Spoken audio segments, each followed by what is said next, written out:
What can America do to combat state-sponsored generation? And so this is going to inspire the next generation. And frankly, besides the technical spin-offs, I think that's the most important thing. Yeah, and it couldn't have come at a better time. I got to say, you know, I wish I was of that generation. My grandfather worked on the Apollo missions, and so it's part of my family. And yet, we live in a day and age where, you know, we're seeing the advent of this AI deep fake generation, and there is a lot of skepticism. And you hear from time to time people say, look, we never landed on the moon. This was all, you know, a hoax perpetrated on the American public. And yet, on this day, and for the next 10 days, I'm hoping that we get to see a lot of concrete proof that once and for all puts all of that to bed in an experience that we can all share. But as an astronaut, do you ever encounter those types of conspiracy theories? And when you do, what is the surefire way to bring people to what we have done on the moon?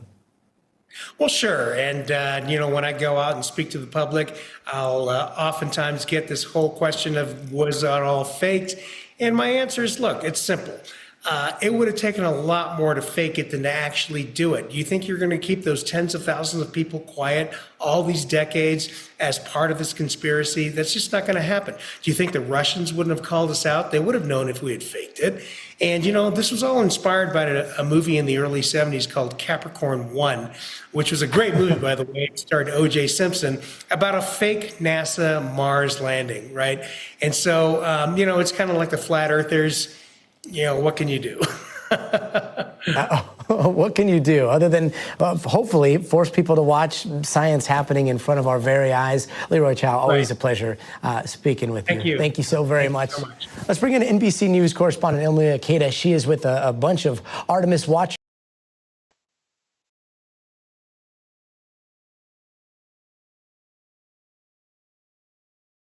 In a world, what's going on? What's going on? Okay, sorry for the delay, unexpected delay, but shout out to the people that waited. All right, I didn't want to not go live, so we just went live when we could.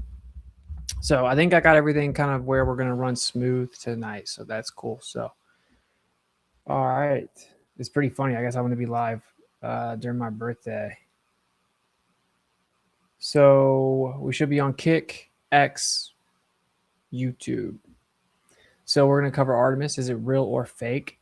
I started looking at some more of it, and it's like, bro, it's pretty crazy how many people have woken up. It's like it's a cool time to be alive, right? Like some of us were just kind of ahead of the curve, obviously, and we've known that NASA was lying about a lot for a long time.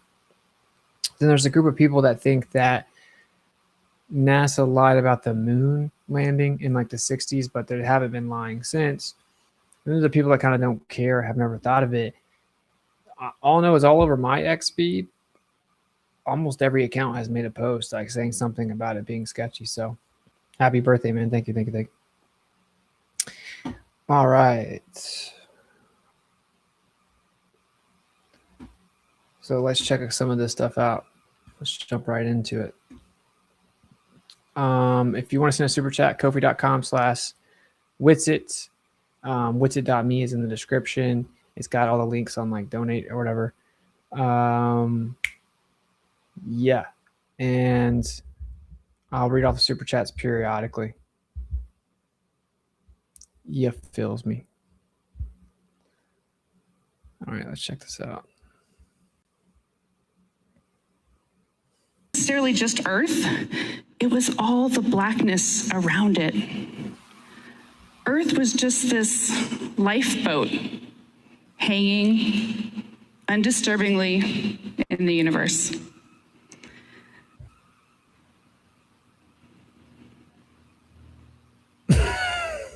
Uh-oh. So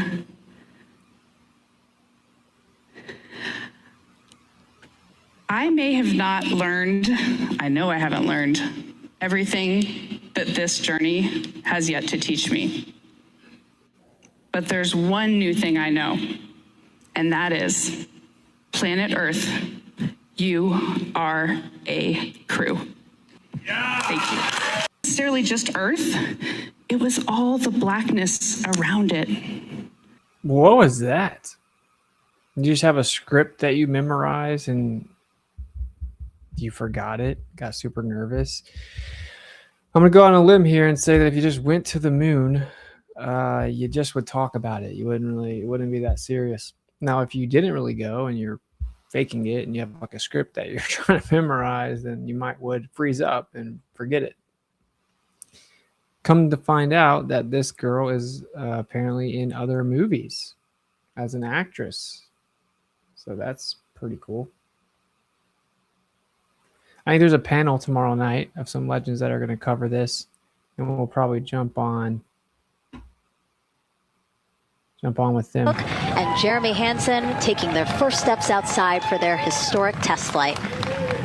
I'm going to pause this right here because everyone has been asking me to do videos on this Artemis 2 hoax. So let's start right at the beginning of the launch crew walkout. To a wonderful applause from the crowd. They're looking really excited. Now, what I want you to pay attention to are the cell phones that the people in the crowd are holding and recording and taking pictures with.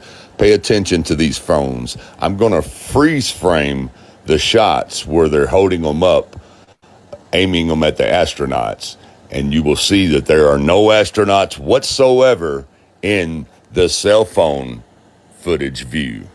It's Some big really smiles. Yeah. I love that. Out here. It's a great day for us. It's a great day for this team. A few words from Reed. Great day for us, the team, he said. Thumbs up, more thumbs up. Of course, a lot of pictures. We hear some camera shutter clicks back there. We saw the dragon. I saw a comment or a person in the chat saying, ever since Wiz has been back, he hasn't looked in the camera one time. It's like he's looking at a handler telling him what to say. Are you serious, bro?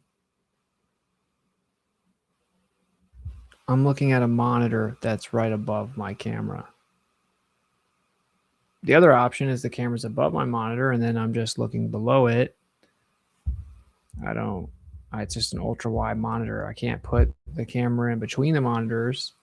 So if I'm looking at the camera, I can't see. Now, obviously, this is just a temporary setup. Eventually, I'll get another crib here soon, and then we'll fully set everything up, and we'll have the camera kind of further away. We'll have everything set up. Anyway. And mission special. All right. Let's see what else we got.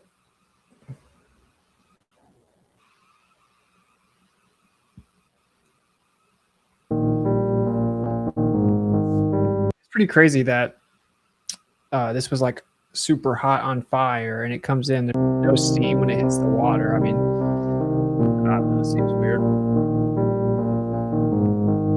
Your B days today? Yeah, tomorrow, the 14th.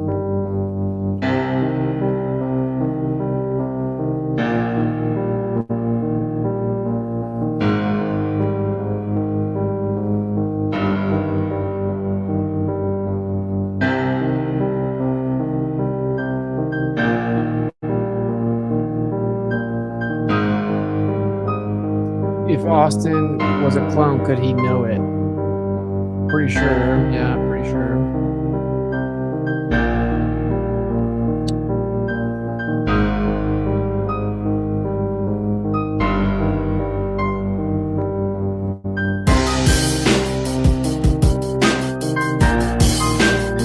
Okay, there's a cool video I saw.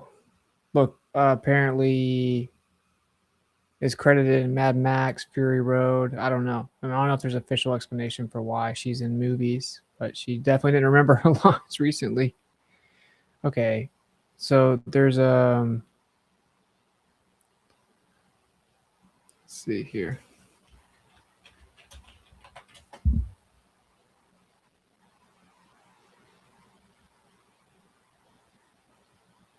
So look. The shadow of the little plushie is missing.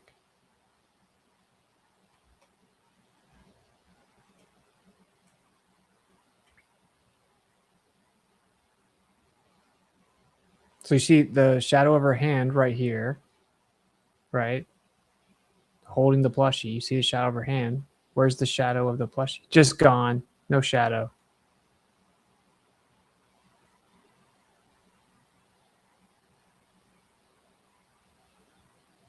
Even when she's like holding it, you see the hands come together with like nothing there. What would ever do that? Augmented reality would do that. And you know what else is interesting is with that little red dot that we saw, that's like a well-known tracker for augmented reality.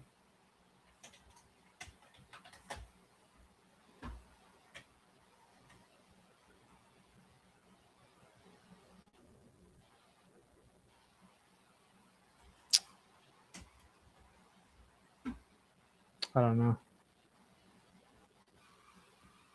Oh yeah, let's check this out. Good times. It might land wrong, but I'm going to try anyway. This is the first time we're going to send humans to the moon, and we're going to have humans in low Earth orbit. That is awesome. Like, we should, as humanity, we should take a brief moment to go, that's awesome. One of the things that we most asked for and look forward to is we are going to do a crew conference between Integrity and the International Space Station, the crew that's up there. And it might land wrong, but I'm going to... I thought we've already been to the moon, dude. What are you talking about?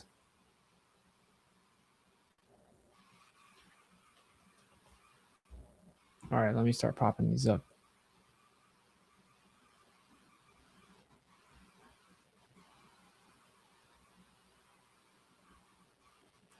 Because I'm sorry, like, people can have their own opinions. Like, for example, Iru, he's like super like, bro, it's going to be bulletproof. I like to use common sense, dude. Like, everything about what they do is just weird. But we're going to take this time to shout to my boy, Justin. So at Justin We Are Change on X. And he has been getting the word out for a minute. So I figure this is a good opportunity to show him some love.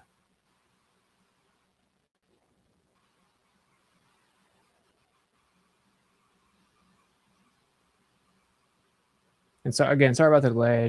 Everything got thrown off a bit.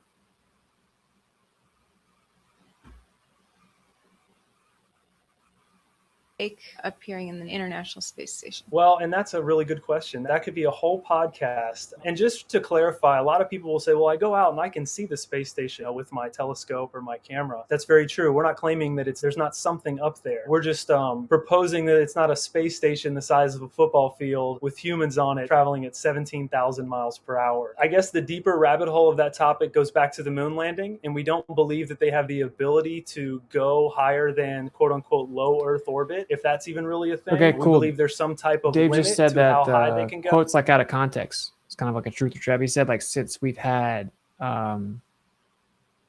people on the space station, which is also weird, right? Like what? I mean, that kind of makes the point that like how long has it been? That's super weird. But he did not just say that without the context of saying that's the first time we've been to the moon since we have people on the space station. That's why that they had to fake the moon landing and the 6 moon missions. And the International Space Station is just another way to further perpetuate the lie of space travel, in our opinion. Why do you think they would fake appearing in the International Space Station? Well, and that's a really good question. That could be a whole podcast. And just to clarify, a lot of people will say, well, I go out and I can see the space station with my telescope or my camera. That's very true. We're not claiming that there's not something up there. We're just proposing that it's not a space station the size of a football field with humans on it traveling at 17,000 miles per hour. I guess the deeper rabbit hole of that topic goes back to the moon landing, and we don't believe that they have the ability to go higher than quote unquote low Earth orbit, if that's even really a thing. We believe there's some type of limit to how high they can. And in space, you really just eat all of your food out of So bags this of one's some sketchy, kind, bro. Look at plastic this. bags or little metallic bags, because we have to rehydrate a lot of our food. This is actually shrimp cocktail. It just goes through his ear. So Erie was saying like, yeah, there can be artifacts, you know, is what they'll say. And it's like, okay, if that's like a layered object in augmented reality, then like it's not actually in front of the guy. It's not a physical object, right? And so that would make sense. And this that has been would happen rehydrated right at that already. moment. So we added water to it, and the shrimp soaked back up the water, and it's actually pretty tasty.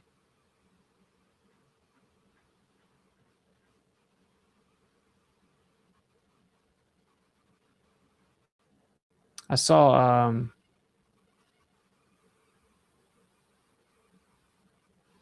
I forgot the guy's name. This is Sartain, an example of a food that has not been rehydrated yet. Sartain talking about like how we've been to the moon. The Soviet Union would tell, wouldn't they tell? It's like, let me break this down for some people that don't seem to understand this, okay? First of all, that argument is just so stupid. It's like, oh, all these different churches think God is real, therefore God must be real. That's the argument, right? Like, oh, well, all the other countries that were racing us or whatever, they think that we went to the moon, it was real, so it must be real. That, like, obviously that's so many different fallacies compiled into one. What? Like, first of all, you're just appealing to the incredulity of the idea that they could also keep the secret. Like, you can't understand why that. You can't conceive of them doing that, so therefore it couldn't have happened. You're appealing to the authority of their position as though like what they're saying is true because I guess what? They're a government and a space agency. Now, declassified documents have come out and shown that we were actually working pretty close with the Soviet Union at the time of the Cold War. Do you guys realize, like, I don't think most people realize this. Cold War was just propaganda, bro. How long was the Cold War? 44 to 45 years, bro. Okay, that's a long time, man. Most people don't realize that the Cold War was that long.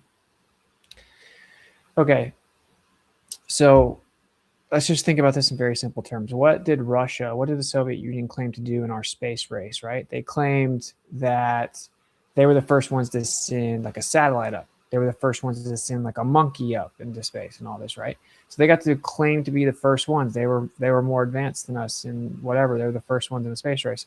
So they get to tell their population they're really the first ones to go to space successfully. And then what does America get to tell the world and tell their population? We're the first ones to go to the moon. So if you actually understand that the world is a stage and that countries pump propaganda to their or like governments pump propaganda to the populations of their respective countries, then that wouldn't be surprising to you at all. And that's just what it is. So a perfect example, right, is like if you think back to when Trump bombed the nuclear facilities of Iran last summer, right? So Iran had to respond, I guess, right? So they wouldn't look weak. So what does Iran do? They bomb one of the U.S. embassies in the Gulf states, right, in the area in the Middle East. But what they did was they notified the U.S. and like Trump that we're going to shoot missiles at this embassy, right? We're going to give you plenty of time to make sure that nothing happens. They evacuated everybody. It was minimum damage. They just shot down everything except for like one missile they let land, and there was no one there. They had evacuated long before because Iran said, hey, we're about to do this. Just make sure no one gets hurt. So let's just use our brains for a second. And what's the purpose of that? It's just to show that to the populations, like, okay, Iran didn't just take it. They fought back. They're just working together to like openly, Trump openly stated this happened, right? So like, even if you think Trump's lying, then the lie is to tell you, like, look, we're lying to you and propagandizing you. And this is kind of like us all working behind the scenes. And then we're just doing stuff for the masses to believe it's happening. I just want to address the general idea. It's just dumb, right? Like that the Soviet Union would have to tell us next, you have to assume that the Soviet Union would be able to prove that it was fake, right? I mean, the Soviet Union is the Soviet Union. If you have them faking the moon, we're talking about like top intel agencies, classified information. Like, what makes you think the Soviet Union could prove it? They then run the risk of like just looking unreliable, that they're just claiming that it's fake. Furthermore, like no one in the United States would have listened to what the Soviet Union said if they claimed it was fake. Why would they care what they say? Like, it's just such a bad faith argument to be like, the Soviet Union would have told on us, as if that would have done anything. If the Soviet Union had come out and said that was fake, what would that have done? The U.S. would have just doubled down and be like, you're lying. You're just salty that we beat you. people present that as though if the Soviet Union had blown the whistle on it, then it would have changed everything, and then the whole world would have known it was fake, and they wouldn't have got away with it. And then Putin's made comments, like implying or insinuating that he is open to revealing that the moon landing wasn't real. So there you go. They both basically get the wins that they need for their respective populations, and then they just both kind of take their win and they move forward, right? And again, we have documents that they were working together. Something that's very interesting is like in the 40s. I believe it was early as the 40s. We were first like obsessed with investigating like highly advanced techniques to like basically fake video. Well, when it comes to stuff like green screens, and then a little bit before the moon landing, we're infiltrating the Soviet Union. These are declassified documents. They kept them classified for a super long time. Wonder why they did that. And it was like a very advanced infrared green screen technology, basically. And we've covered that on the channel back in the day. So it's like a green screen, but what it uses is like with the wavelengths of light, which is pretty advanced, right? And so you just film and you utilize the wavelengths of light and separate it using infrared and basically create a fake background seamlessly that's not really detectable. So, I mean, why is the CIA obsessing over infiltrating the Soviet Union so they can get like advanced technology at the time of how to fake video with effectively what amounts to a green screen? And why was that classified till 2012? I mean, can we just use some common sense here? Jeremy's dinner. Okay, where the bookmarks? What, bro? Here, I'll use my phone. I got a pretty dope video, and when I saw it, I was like, yo, that's crazy. Show some love on Kick, by the way.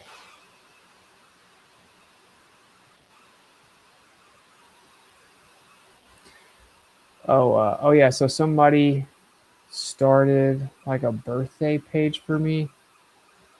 They wanted to start a birthday page for me.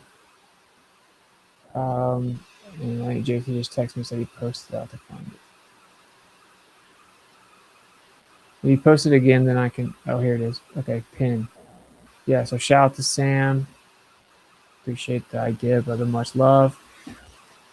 And shout out to JT for posting it. Okay, check this out.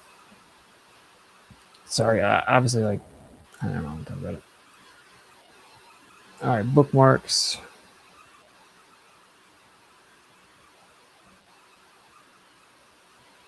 There it is.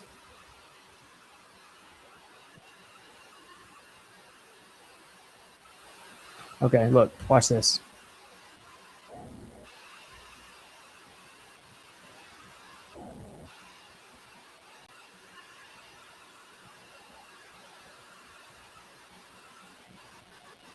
Les astronautes sont dans une capsule de feu. You have to read the captions. This is pretty crazy. On est censé croire que les astronautes sont dans une capsule de feu à 40 000 km/h. Et comme par hasard, au moment le plus critique, blackout. Et à la place, on nous sert cette simulation, suivie de quelques glitches. Peut-être parce qu'en fait, elle a été parachutée par un avion cargo. Ce qui expliquerait pourquoi on n'a pas de vapeur à l'amérissage. En 10 jours, on a eu des glitches pendant les lives. Des fonds qui deviennent transparents, avec des marqueurs de suivi. D'ailleurs, ce live a été supprimé par la NASA. Sur ce sachet, on a un marqueur rouge qui disparaît. C'est un repère de tracking. Bro, look at that. It's literally like what they use for tracking with green screens. The little red dot. Remember when we saw the video of the red dot? We're like, what's going on? There's like a little red dot on the bag.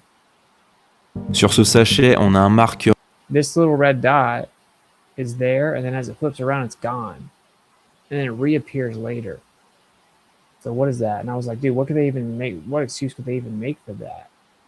What do you know? Rouge qui disparaît. C'est un repère de. You saw it disappear. Why does the red dot disappear? What excuse is there for that? Guys, space is fake, right? The Red Hot Chili Peppers straight up told you space is, what is it? It's like, space is the final frontier, but it's filmed in a Hollywood basement. Like, it's just a well-known thing. But if you're new to the party, it's all good. Welcome to the club. Welcome to the club. Because here's the situation, right? If you're really ready for where that leads, let's just think about this logically. Okay. It's 2026. They're faking a mission to the moon. Well, let's start from the bare minimum. They're using augmented reality. They're using green screens. It's glitching out. The astronaut that supposedly went there can't remember her lines and has been in movies before, and she's freezing up and just going blank on stage, supposedly talking about what she just literally lived and experienced, right? We have a little red dot. That's a well-known technique used in tracking. There's a shadow that's just missing. There's supposedly an object there with a light above it. You can see the shadow of her hands come together, but there's nothing. There's no object there, but that's how that works, right? You pretend to interact with objects that aren't really there in augmented reality. And the list goes on and on. We're going to cover much more. And then, a couple streams ago, we looked through all kinds of stuff to do. Or like I think it was the last stream that's posted now with Iru of NASA doing this for years. Okay. And they're just basically like these grown men, sometimes women, and they're doing this like orchestrated choreography and these weird little flips, and they're always looking up and pressing buttons and reaching out outside the screen, and kind of sometimes there'll be something messing up and someone will, oh, we got to pull out a distraction. They'll start spinning a baseball or whatever, and they get caught up. They try to do a flip. They get caught on something and they can't complete their flip. You're supposed to be floating. Nothing's stopping you. So there's like just one time that they're using augmented reality or green screens or harnesses, it's a wrap, right? And then you get into the bubbles, you get into the mock ISS and the super crystal clear pool that they have in Texas in a NASA facility, and the list goes on and on and on. That's where they officially train for the ISS.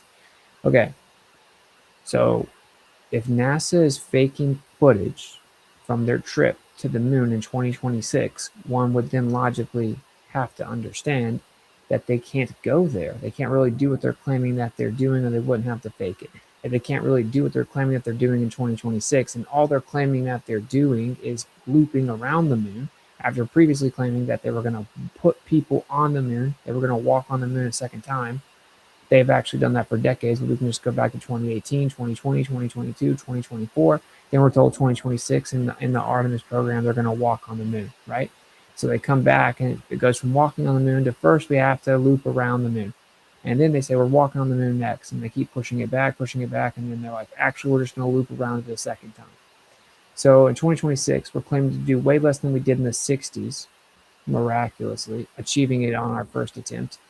And they're faking footage. So then everything before that, they're lying. They're faking it. They can't be trusted, obviously. So if NASA is lying about being able to go to the moon, being able to go to space, they're faking the stuff that their claim is going on. Then one has to ask, why would they do that? Now, we can't actually know the answer to that, right? It really doesn't matter, right? The fact that they're faking it stands on its own. It really doesn't matter why they're faking it. I don't have to tell you why. We don't have to come up with a motive that's like super fallacious, right? Like, it doesn't matter. You can't just appeal to the motive of why someone would lie to you, or somehow that serves as a sufficient justification to ignore it, or a deflection, or some type of falsification or anything like that, right? Basic logic there. But the analogy would be like showing up at a house, there's blood everywhere, there's a dead body, you're a homicide detective, and you're like, man, there's a gun over here, there's a couple of dead bodies, like there's shells on the ground. But before I can determine that a homicide has occurred, I need to know what would even be the motive. No, you just like look at the evidence, there was a homicide, now we can try to figure out the motive and track down who did it, right? And you can track down who did it with forensic evidence, etc., without even knowing the motive. But let's just think logically, why would they have to fake it? Well, at the bare minimum, we understand that they had to fake it because they can't do what they're claiming that they're doing. So what do they show us when they're faking these space missions? What do they show us other than their weirdo, creepy hand signs and symbols, and they all just throw in the devil horns and get in a circle, and they have like these weird choreographies, and they just make sure that we see a satanic tattoo on the hand of the astronaut in the most recent mission, or that they just so coincidentally shot off on April 1st, on April Fool's Day. All of these weird little, esoteric, occultic, Masonic, Freemasonic rituals and symbolism, right? Whatever, no big deal. So, and then they want to name all of their missions after Greek gods and goddesses. Okay, and then you got the Space Force literally being a Baphomet, literally just being the shape of a Baphomet, the symbol for Space Force. You have like a whole bunch of like satanic imagery.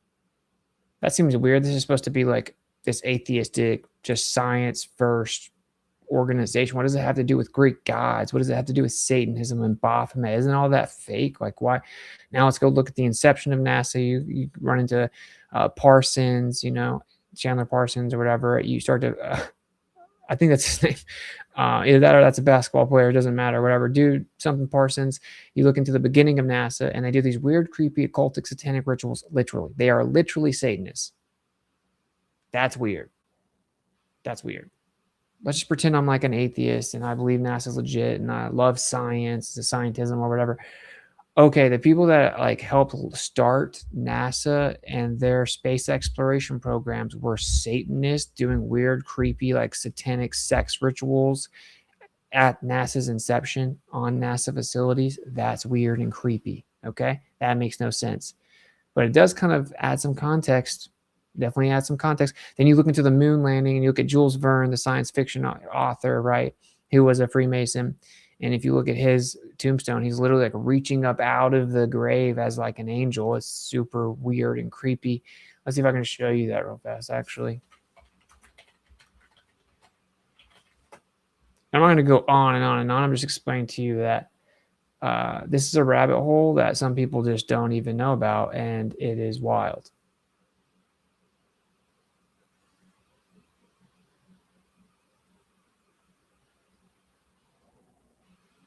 What's up with this, dude? What is this?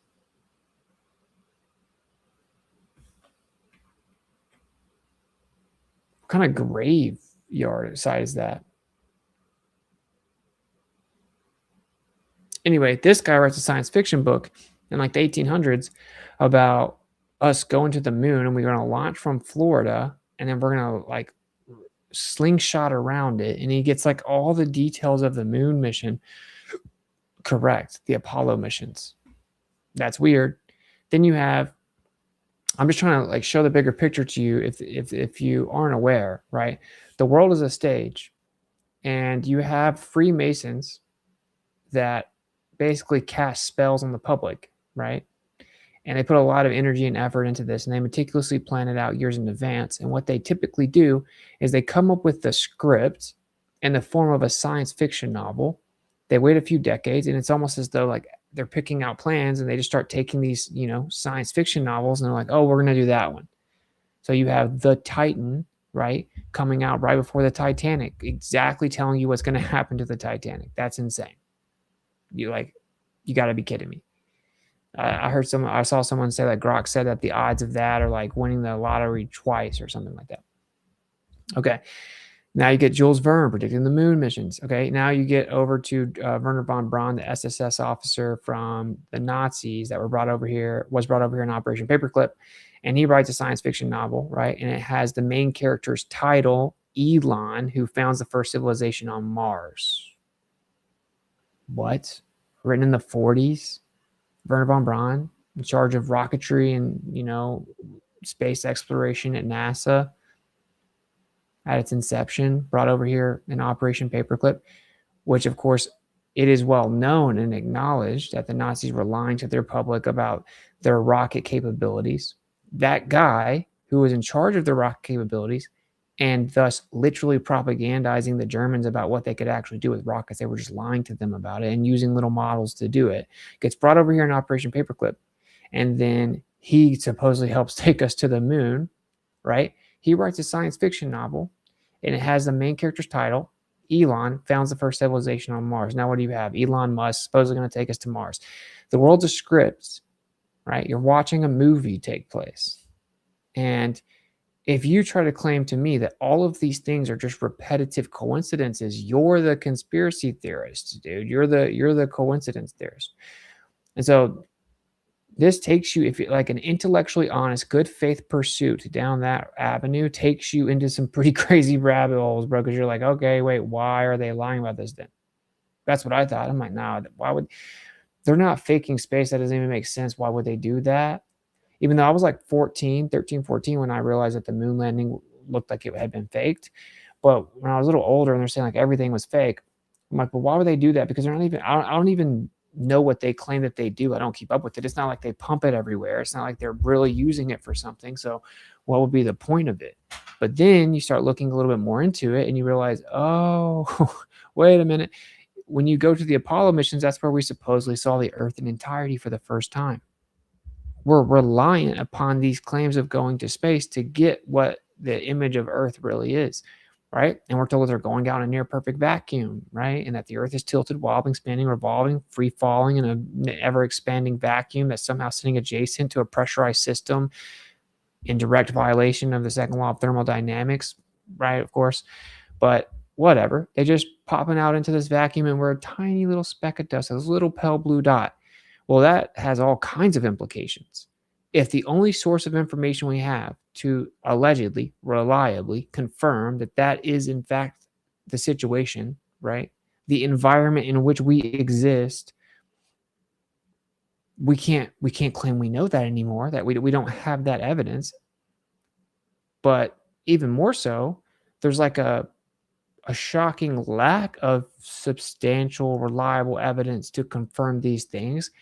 And rather, we're being lied to about it. Why are we being lied to about space? Why are they claiming that they're doing things that they're not, claiming to go places that they're not? That's weird. So the world's waking up to this. I just don't think people realize where this path takes you, right? If you're going to remain intellectually honest, and look, I've experienced pretty like intense cognitus, right, at times, and it's where you just desperately want to believe something. And so it's like you make yourself believe it. It's like, please just give me any excuse, give me any story, right, that I can hold on to, that I can believe, and I'll just take it, right? And so that's kind of what people start to run into here because it has some uncomfortable implications.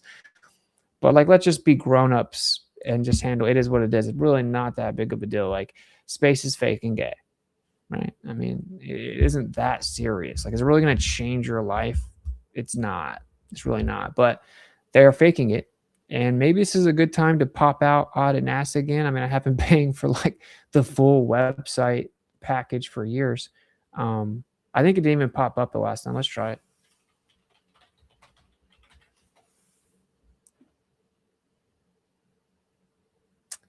Anyway, all right, let's keep watching the video. De feu à 40 000 km/h. Et comme par hasard, au moment le plus critique, blackout. This will be a 6-minute blackout. So right when they're supposed to be re-entering, there's a blackout. We covered that on the stream that I ended up having to take down because of the technical difficulties. But what do you know? Just a blackout right in the most important moment. That's pretty convenient.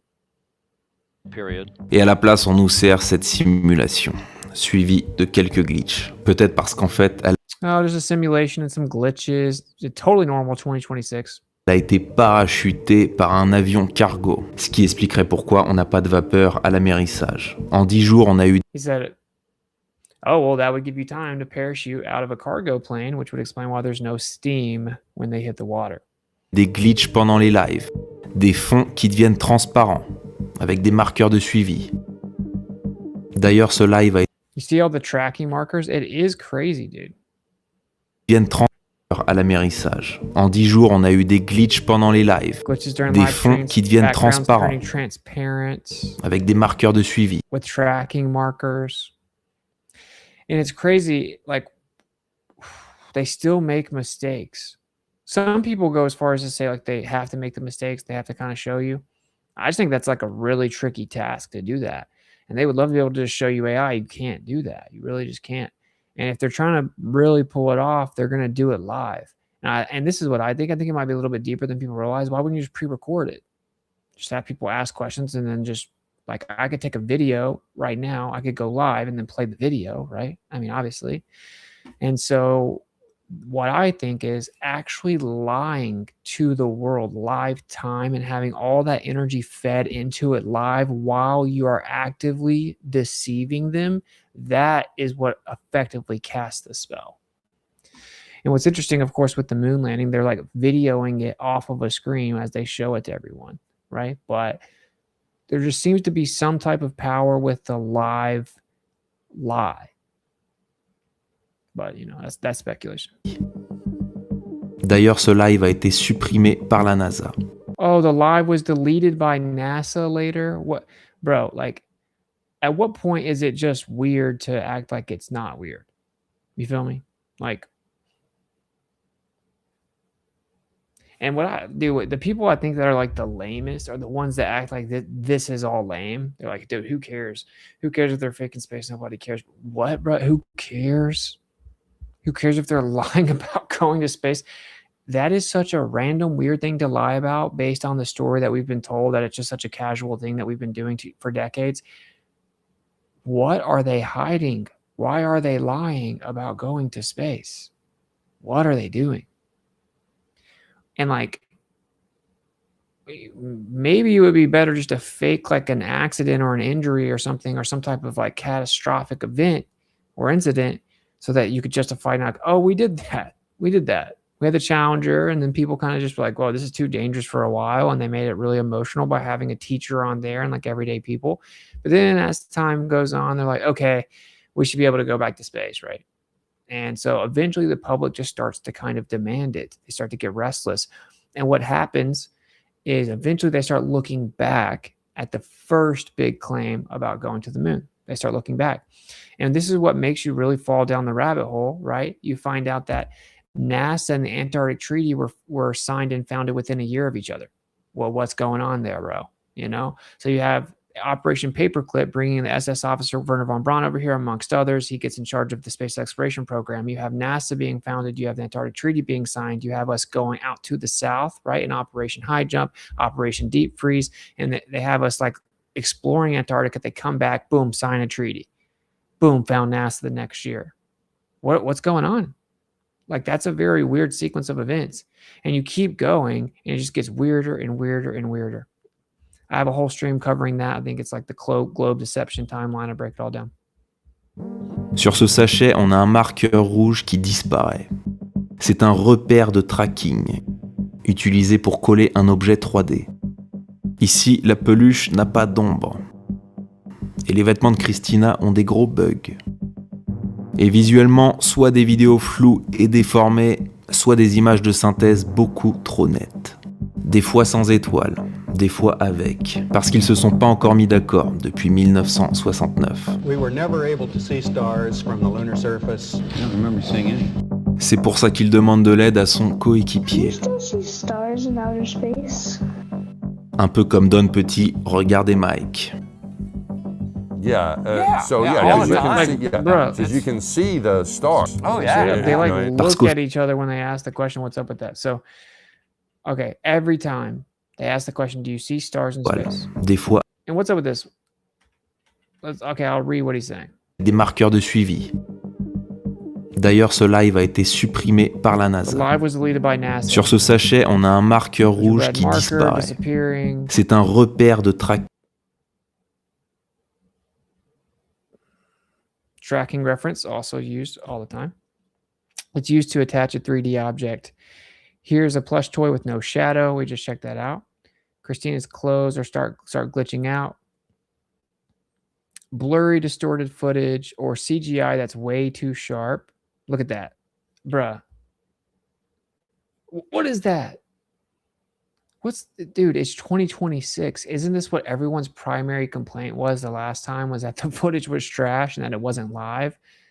And then you got people trying to run around and act like we're coping because we just point out the obvious fact that this is trash, bro. Or this. Okay, well, that is fake, bro. That is CGI. Can we be real?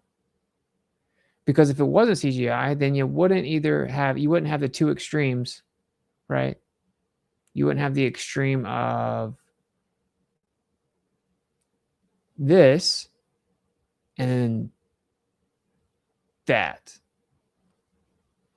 What's up with this? So there are just no stars. oh, people don't understand photography. No, I do understand photography. I understand that the claim is that the reason that we can't see stars during the daytime is not simply because the sun is over there. It's because the dispersion of the light inside of the atmosphere, right? So based on the diffraction, dispersion of light, the actual absorption based on the air, right? So the medium that is the air, dispersing it and causing causing the stars to bleed out in the ambient light, the ambient dispersion of light. So if you get out away from the atmosphere, right, this is the same reason that they would claim that stars don't twinkle when you get out there, because there's no atmosphere. The reason that the stars are twinkling is because the atmosphere is between us and it, right? So it's very simple what you would see. You would get out past the atmosphere, and it would be like when you get where there's no light pollution times 1,000. That's it. There's nothing else to talk about. There will be stars everywhere. It would be inconceivable the amount of stars that you see all the time, at all times, everywhere, nonstop, every time of the day. That's just what it would be. You look out the window, you're going to see lots of stars. You look to the left, you're going to see lots of stars. Right, lots of stars. During the day, during the night side of the earth, during the day side of the earth, you're just going to see stars the whole time. They're going to be everywhere. You can't miss them. You can't mistake them. You never be able to forget them. It would be the primary thing that you remember at all times. You would look out your window and see just a ton of stars. It would be literally, if someone asked you about seeing stars, you wouldn't even hesitate. Like, dude, that's all you ever see. You just see stars everywhere. Even when you're looking like right at the sun, all you see, the sun just looks like a kind of a big star, but it's just where that sun's light is. That's all you see because there's no atmosphere. You don't see like this glare. You don't see this radius of light coming off the sun. You don't see anything like that. You just see a little dot. That's the sun. And you can see stars right beside the sun. Oh, it's just so bright. That's not how that works. Not in space with no atmosphere. You would see stars all over the place. Factually. That's just how it would work, right? And let's just go ahead and have the official explanation.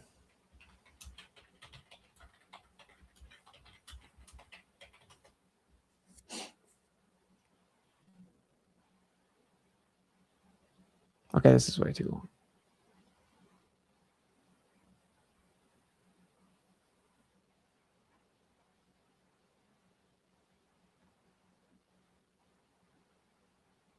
There's one that's shorter than that, right?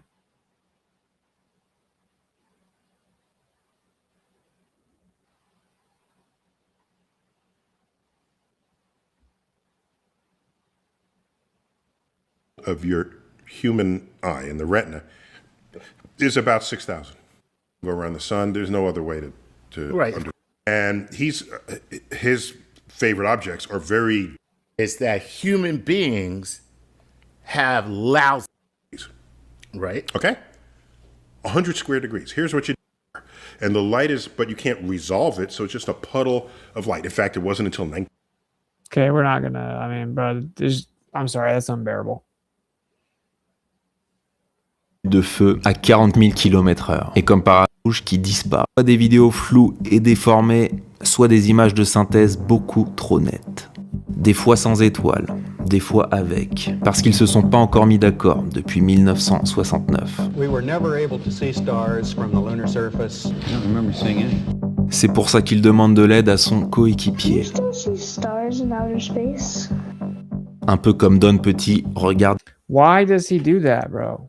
Like, I'm just telling you straight up. And I will find it. I gotta find it. Like, unfortunately, I think that the glasses I used might be in storage in Florida, but I'll try to find it, man. And there's also like a little SD card that had a lot of it, or an external hard drive. And like, I packed so much stuff up so fast all by myself. It was just intense. Anyway, I do have footage somewhere. It might be on the laptop. I'll have to find it. I do have footage of me directly asking an astronaut. And here's the astronaut that I asked. I think I actually asked two different astronauts. Here's one of them.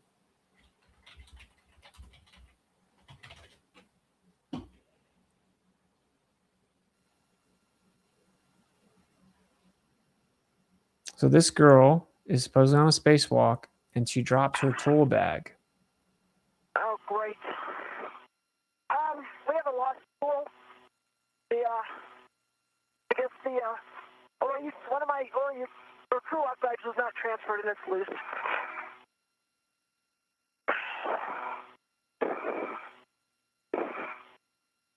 Society crew lock bag.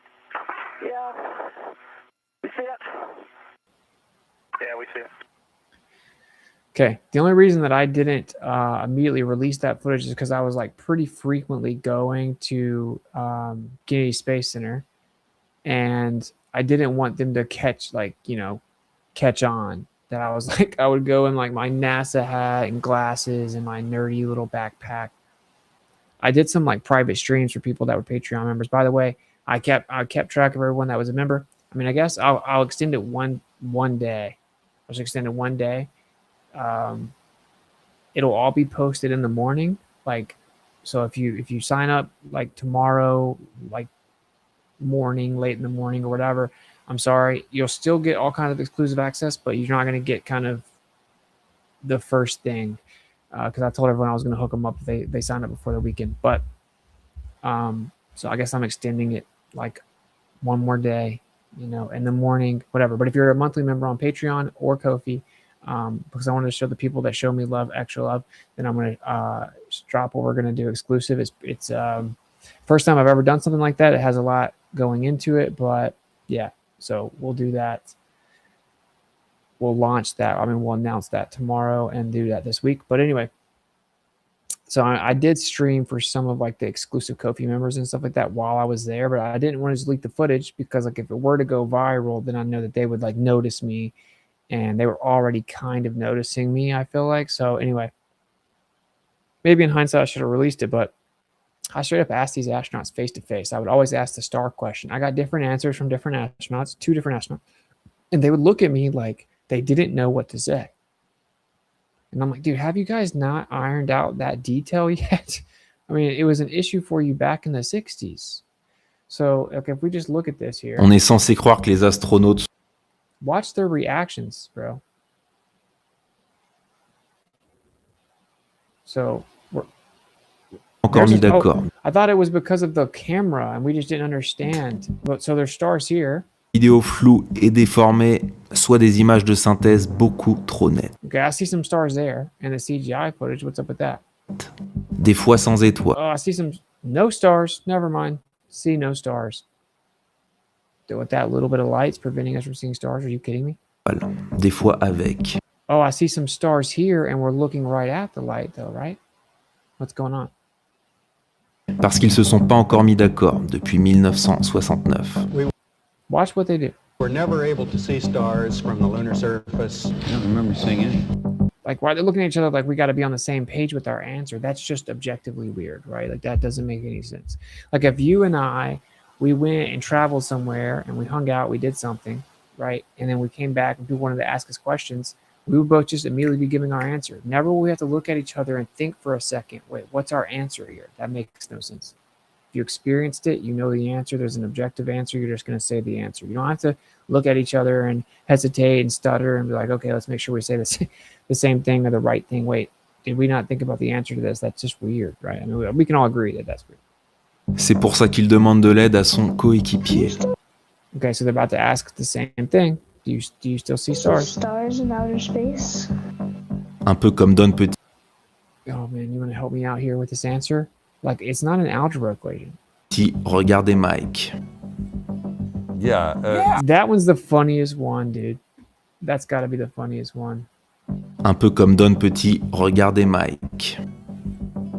Because you can see the stars. Oh yeah. Parce qu'au final, tout dépend du designer. L'espace est fait dans un logiciel de création 3D. Tu fais une sphère, t'ajoutes de la texture, puis des vecteurs et de la lumière. Un amateur te fait ce genre de rendu pour $100.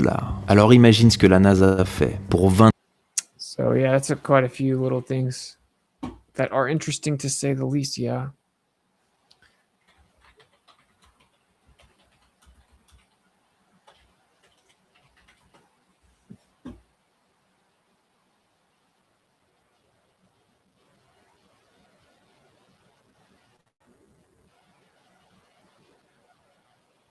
Dude, back in the day,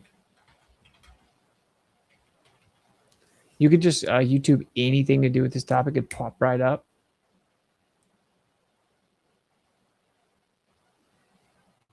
Whatever, brother.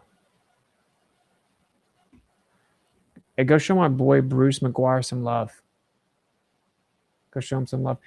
By the way, like I said, my boy set up like a birthday thing, so I don't. If anyone wants to show love on that, I'm not gonna leave you hanging. I'll go check them out and read them all off by the end of the stream. I'll also check all Ko-fi or super chats and stuff like that.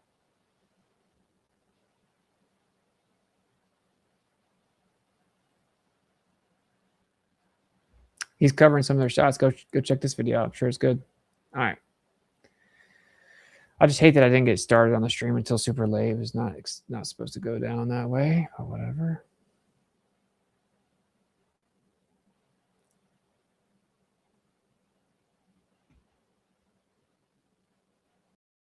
Christina Cook and Jeremy Hansen taking their first steps outside for their historic test flight. I'm going to pause this right here because everyone has been asking me to do videos on this Artemis 2 hoax. So let's start right at the beginning of the launch crew walkout. To a wonderful applause from the crowd. They're looking really excited. Now, what I want you to pay attention to are the cell phones that the people in the crowd are holding and recording and taking pictures with.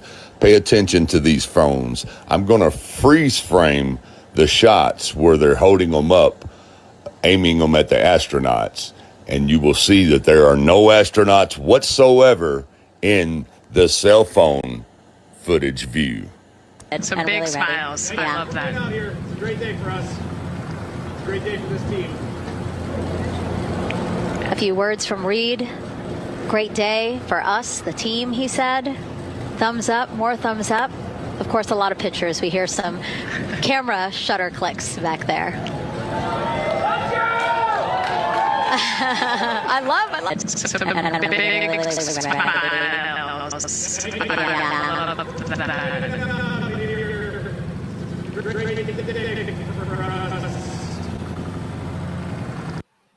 That is weird. I like to always see if there's like some official explanation so we can, attack it head on. Am I tripping, or do you not see the astronauts in the footage? I don't. Look at that. What is that?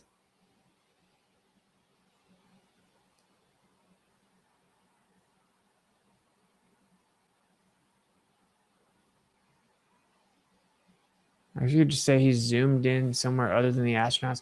The astronauts are standing right in front of him. No, he just clearly pointed it right at him. And this is weird. It's not even changing based on what's in front of him. This is like it's AI or something.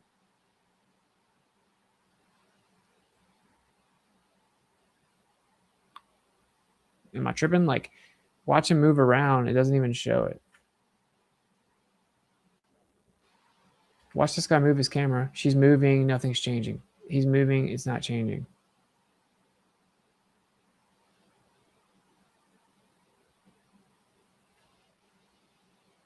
Bro.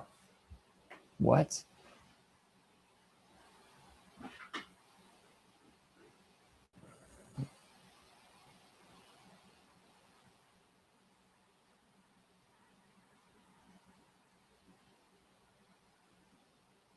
Okay. Let's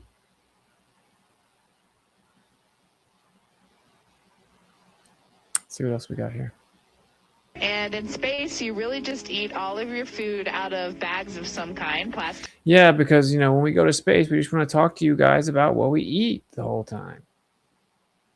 And constantly try to convince you that we're for sure really here, because that's what you would do in 2026 after being there 1,000 times.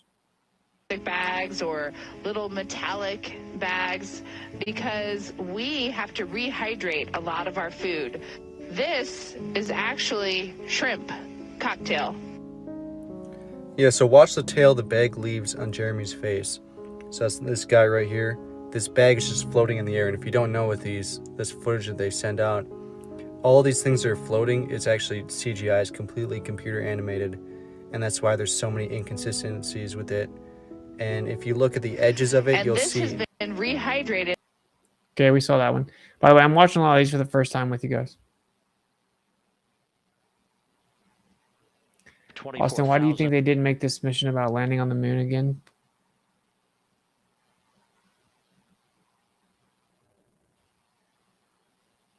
because they couldn't fake in the big 2020. Yeah, I gave my take on that a couple streams ago. It's way too much of a risk. I've had the same position for a while. Like, dude, they're not going to fake walking on the moon. If they do, they're desperate. They feel like there's no choice. It's just, dude, we're going to hawk it. It's going to be under a magnifying glass. And you have to do so much. Do you realize how much they faked back in the day? Like, they were playing golf on the moon. They did all this stuff, and it was like just black and white and whatever. Now we expect you to show us very good footage. And at the least, when you get back, you should be uploading all kinds of crazy high definition footage, right?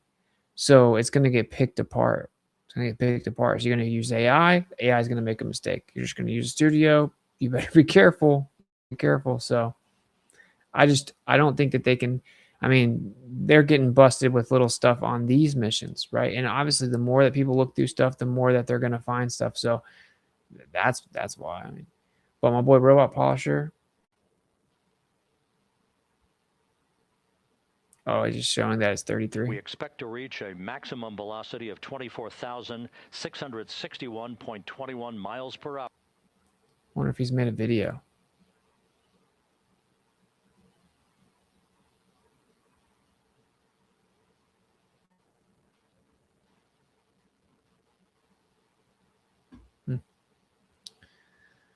All right, we got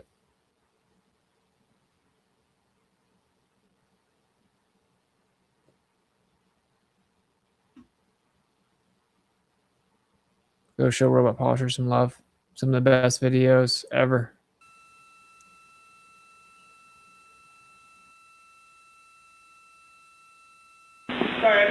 Wow, thank you for showing us that. I haven't seen this. We're going to see what it is. That is so cool.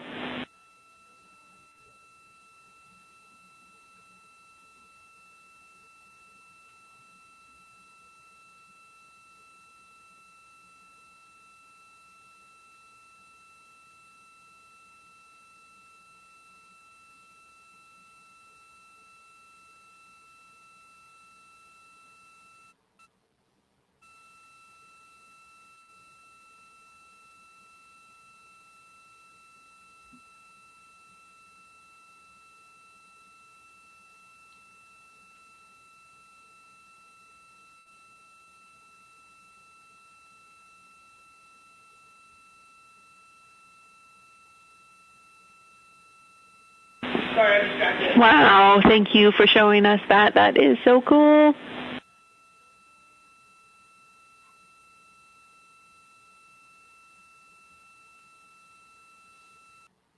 Oh, okay.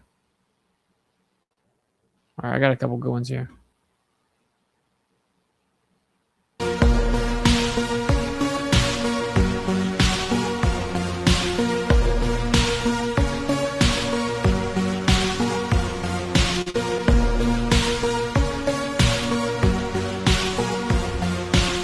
The letters are not on the original footage as far as we know. Seems like they even edited and took stuff down. So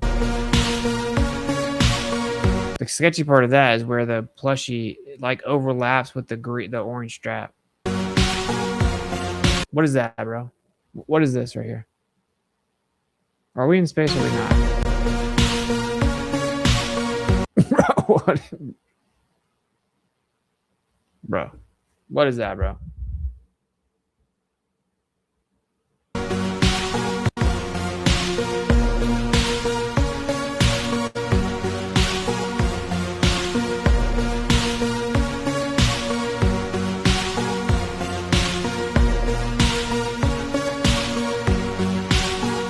Even him whose coming is after the workings of Satan, with all power and signs and lying wonders, and with all deceivableness of unrighteousness. If that's a real shot, we're in trouble, bro. I'm just gonna give the disclaimer, right? Like, if anyone's faked footage or something, and this isn't the authentic footage, then obviously I disavow. Righteousness in them that perish, because they received not the love of the truth, that they might be saved. And for this cause, God shall send them strong delusion. Oh, that's a trip. If there were 4 astronauts, who was filming them? That they should believe a lie, that they all might be damned who believed not the truth, but had pleasure in unrighteousness.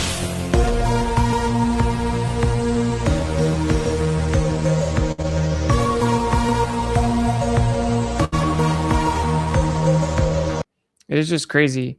But I mean, for those who don't know, like it's open information that there's an emergency hatch down beneath the rocket in case there were to be a malfunction. It was going to explode. They can take off real quick and get underneath it. So they can easily leave. They don't have to.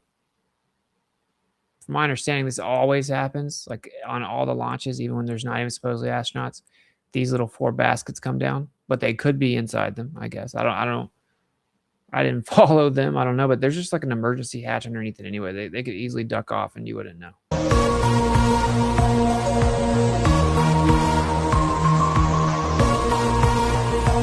And in just a moment here, you're going to see stars appear everywhere, just like that. See all those stars? Go to continue in the umbilical procedure. What's going on? What are all these stars? They just appeared. They weren't there a second ago. Watch, it's going to get darker here in just a second. Watch, see, it's going to get darker. This is inside the spacecraft. Look at this. That's inside the spacecraft. Yeah, it looks like little tracking dots. This is the official NASA YouTube channel. Started 7 days ago. 49,000 people are watching this right now. 3 strange things happened to the silver food packaging. Number 1. What is that? What? What are all these stars? They just appeared. They weren't there a second ago. Watch, it's going to get darker here in just a second. Watch, see, it's going to get darker. This is inside the spacecraft. Look at this. That's inside the spacecraft. This is the official NASA YouTube channel. Started 7 days ago. 49,000 people are watching this right now. 3 strange things happened to the silver food. They can't fool my kid either. Yeah, I mean, you gotta watch out, man. They want to latch on to your children with the dinosaurs and the space propaganda. Like that's like the 2 primary things they pump on, like everything related to children is pretty crazy. Oh, it's my birthday. Yeah, thank you. I'll read off anything that goes on the so obviously I felt kind of weird like posting that, but you know, someone insisted on making a little birthday fun, so I do greatly appreciate anyone that wants to help a brother out on his birthday, hook a brother up. Appreciate it. I will read them off and show love. It just feels kind of weird, right? Like I don't even really like to make a big deal about my birthday or whatever. Packaging. Number 1, you can see through the silver packaging. Here again, zoomed in and slowed down, and now in normal speed. Number 2, the red dot on the silver packaging. It's only visible on this side after that spin. So here again, here after the next full rotation. But after the last rotation, the red dot is simply gone. And 3. Like what is the answer for that? Is it a coincidence that there are like red dots on like that you track? Like if I come over here.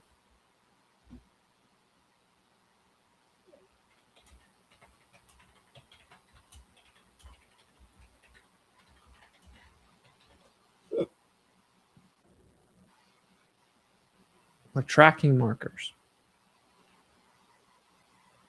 2, 1, gone. The red spot should be visible right there, like in the reference picture taken from the silver packaging. Are those letters visible? And after that silver packaging is descending, the red spot just disappears in 1 frame. As you can see, while I'm going 1 frame forward and backward. Number 3. It looks like the silver packaging is going through his skin. Here a close up, you would expect at the minimum a bounce up, but it just goes through. Just focus on the edge of the packaging and you can see the mixed up pixels.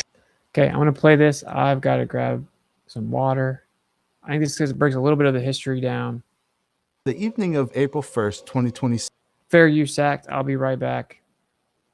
A 322-foot rocket blasted off from the Kennedy Space Center in Florida. 322. Where have I heard that number before? Oh, I remember. It's the skull and bones, but that just must be a coincidence. Anyway, the rocket blasted off, and it was the same concrete slab that launched every Apollo mission to the moon half a century earlier. 4 people were inside, and according to NASA, they are the first humans to leave Earth's orbit since 1972. The capsule's called Integrity, and the spacecraft around it is called Orion. And the program that built all of it, the rocket, the spacecraft, the mission itself, the multi-billion-dollar plan to put humans back on the moon, well, it's called Artemis. But you know that. And according to NASA, they specifically chose that name Artemis for the moon mission because it's Apollo's, the god Apollo, by the way, his twin sister. And the name fit. And here's where it gets crazy, guys, because in 2019, in a press release, they said, well, they described the goddess that they named their flagship Artemis program after, using a phrase that I haven't been able to stop thinking about. They called her, you're not going to believe this, the torch bringer. Okay, the torch bringer. Let that sink in. Literally, that's what they said. Because when I read that line, the torch bringer, well, it basically broke something in the back of my mind, because that's a phrase that I've seen before in a text that's a lot older than that NASA press release. And when I traced back that word back to ancient Greece and found out what the Greeks actually called this Roman goddess, and what it was translated, what the Romans translated it to, and also what the Latin version of this word means, it's sitting in every single Bible around the world. Well, guys, I knew that I couldn't let this go, because what I found is a lot more strange than most people can understand. Now, before we get into it, I want to back.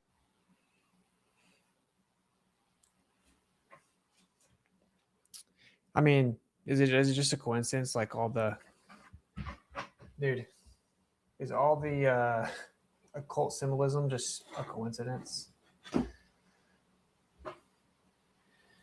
Okay. I don't know. Maybe watch a few more minutes. This is kind of long. I'm gonna grab a couple more videos. Up a little bit, because first we need to meet the men who built the institution that built this rocket, okay? NASA. Because one of the men who built NASA, who built JPL itself, and who was instrumental in the American rocket program, well, he would have recognized that word immediately. And the other man, well, he would have dropped to his knees and started praying, okay? Because the history of the American rocketry program has 2 founding fathers. They worked in the same decade, and they shaped the same institution. And I'm not sure that 2 humans could have been any more different. The first, you probably heard of him, Jack Parsons. He was born in 1914. I think it was in Los Angeles. A brilliant man, right? According to mainstream, anyway. He was self-taught, okay?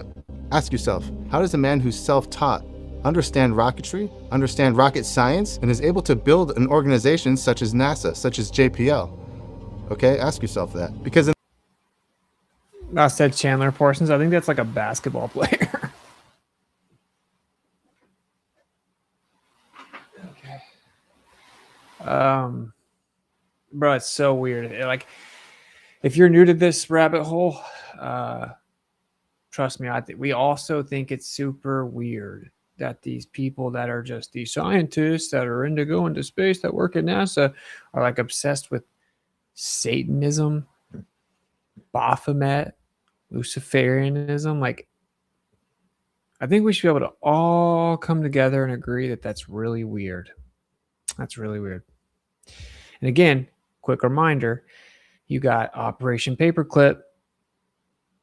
So we bring a bunch of Nazis over here, including the SS officer Werner von Braun, who was in charge of their rocketry. We brought him over here, put him in charge of rocketry for space exploration for the United States. We bring them over here very next year. We start exploring Antarctica. What was the Nazis obsessed with? Antarctica. It's obviously declassified now that a lot of them went to Argentina. They were obsessed with Antarctica, right? So we bring them over here. Then we become obsessed with Antarctica. And you got Operation High Jump. And then, you have Operation Deep Freeze. And then you have, after we go to Antarctica, they're like, okay, we need to sign a treaty that no one can go there and there's no private exploration, right? And then right after that, we found NASA the very next year, and they're doing all these weird, creepy, occultic, like Satanists, like satanic rituals and stuff like that.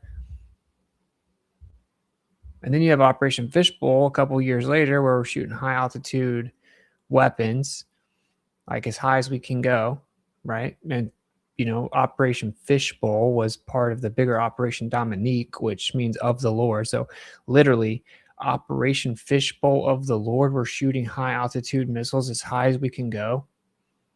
What's up with that? Okay. And then shortly after that, you got JFK coming and saying, we're going to go to the moon, not because it's easy, but because it's hard. And then, miraculously, I guess we do it. When the year before, you have Gus Grissom saying, we're not even remotely close, we'll never do this. And then he miraculously explodes after hanging a lemon on a lunar module, saying we can't even communicate in the same building. How are we going to go to space? How are we going to go to the moon? And then he explodes, and they just miraculously pull it off last minute because of American ingenuity. And my granddad helped build one of the parts. It has to be real. The Soviet Union would have told us. In the 1930s, this man, Jack Parsons, helped found a group at Caltech that would later become the Jet Propulsion Laboratory, all right, JPL. The institution that still, right now, to this very day, manages NASA's deep space missions. And Jack Parsons himself invented the first ever castable composite rocket propellant, okay? It's solid fuel chemistry that became the basis for the space shuttle and the Minuteman intercontinental ballistic missiles that carry America's nuclear warheads, all right? These all came from a man who was self-taught and a man who was also deeply embedded in the occult. I'd like to ask you a few questions about Jack Parsons, if I could. He was an occultist. He was a Satanist. Pure evil. And that SLS rocket that launched Artemis 2, the one that everybody just watched on April 1st, 2026, well, guess what? It uses twin solid rocket boosters that are built on the solid fuel technology that traces its lineage back to Jack Parsons and his chemistry. This man, Jack Parsons, the occultist, his chemistry is physically inside of this rocket, inside of most of the rockets that NASA launches. And he chanted Aleister Crowley's Hymn to Pan before every single rocket test. Think about what this means. Think about the implications of this, that the very foundation of NASA's Jet Propulsion Laboratory, the very foundation of the space mission itself is based on occultism. If you don't think that's weird, you're weird, bro. What did he just say? He chants what? What some people know, most of the rockets that NASA launched, Parsons, the occultist, he traces its lineage back to Jack Parsons and his chemistry. This man, Jack Parsons, the occultist, his chemistry is physically inside of this rocket, inside of most of the rockets that NASA launches. And he chanted Aleister Crowley's Hymn to Pan before every single rocket. He would recite a poem of Crowley's called Hymn to Pan, which is where you get Peter Pan, super creepy, right? Pedophilia, just weird. Bunch of weirdos, dude. He said it brought good luck. His colleagues just laughed and shook their heads. One called him a delightful screwball. No one took it seriously, except for Parsons, who took it way too seriously. Parsons saw rocketry and the occult as two sides of the same coin, but both offered a chance to slip off the bonds of Earth and roam free. Rocketry freed your body to roam, while the occult freed your mind and soul. Or it was about casting a spell on the public. Test. Think about what this means. Think about the implications of this, that the very foundation of NASA's Jet Propulsion Laboratory, the very foundation of the space mission itself is based on occultism, what some people might call Satanism. Now let's talk about Aleister Crowley real quick, the man that the British press deemed the most wicked man in the entire world. Parsons became a head of Aleister Crowley's California Lodge. Seriously. And by the way, he gave most of his salary to Aleister Crowley's organization. And then in 1947, a man named L. Ron Hubbard spent 3 days conducting what would be called the Babylon working ritual in the desert with Jack Parsons himself. Now, the Babylon working ritual is it's a satanic ritual. They call it sex magic, and it's basically a ritual to summon an entity from the Book of Revelation. Crowley himself thought that this ritual went too far, and Parsons swore an oath declaring himself, in his own words, mind you, basically the Dajjal, the Antichrist, all right?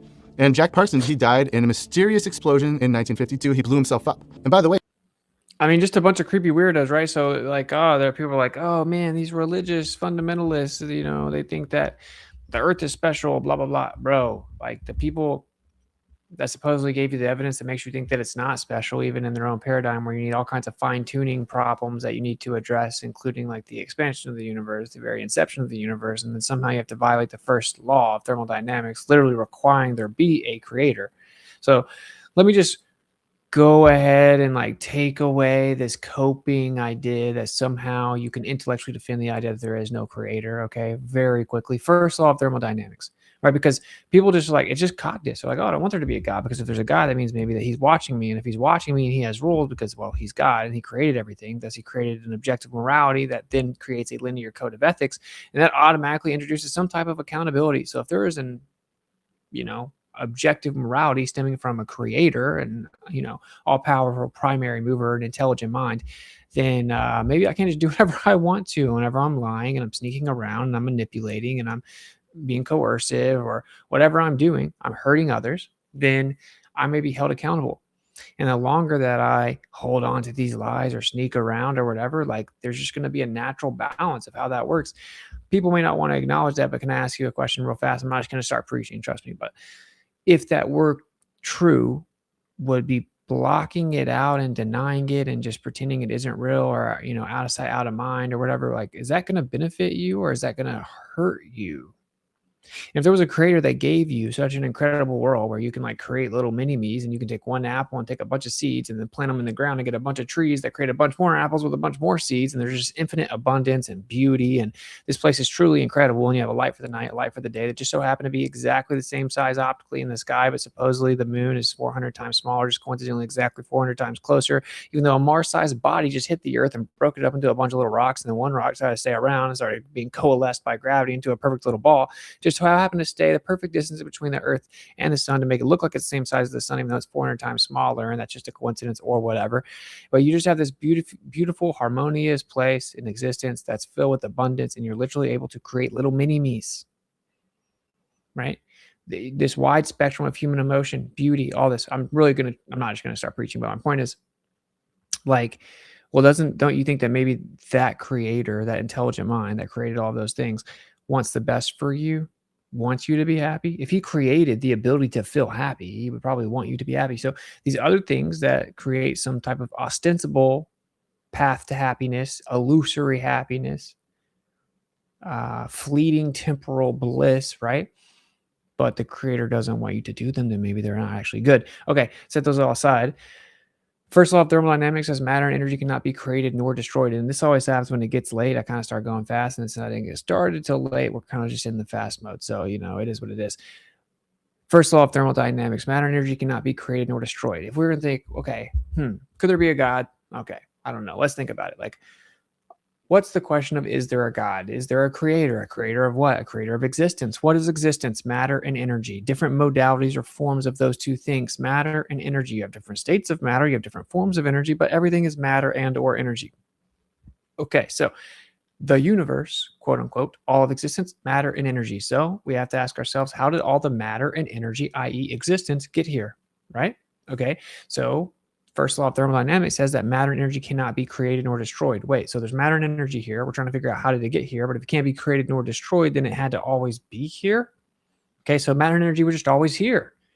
Okay, second law of thermodynamics says, effectively in layman terms, that systems will seek equilibrium, and not as though they have some type of sentience. That is not a reification fallacy, but there is a seeking of equilibrium, right? Systems will equalize. This is actually just pressure mediation, but setting that all aside, systems seek equilibrium. And so what happens is you have to use some energy while things are seeking equilibrium. So as equilibrium is sought, energy is used, right? So entropy increases. Entropy increases and the amount of usable energy decreases because you're using some of it. So the amount of usable energy is always decreasing. This is the second law of thermodynamics, the most indisputable, thoroughly substantiated, irrefutable natural law, right? And if you can go all the way into the depths of this atheistic, reductionist, materialist scientism, if you look at the little professors and the priests within that priesthood, they'll tell you openly, let's say Sir Arthur Eddington, who was quoted later by Stephen Hawking, straight up addressing this, right? That, yeah, you can come up with theories. They may not match certain ideas or laws that we have at the time. No big deal. We end up making future discoveries, figuring different things out. And then we realize, well, we were just wrong about what we previously thought. It turns out your theory might be right. We make better discoveries. We see new things. It's all good. But if your theory is in contradiction or conflict with the second law of thermodynamics, it is in serious difficulty. In very simple terms, if you're not jiving with the second law of thermodynamics, you're cooked.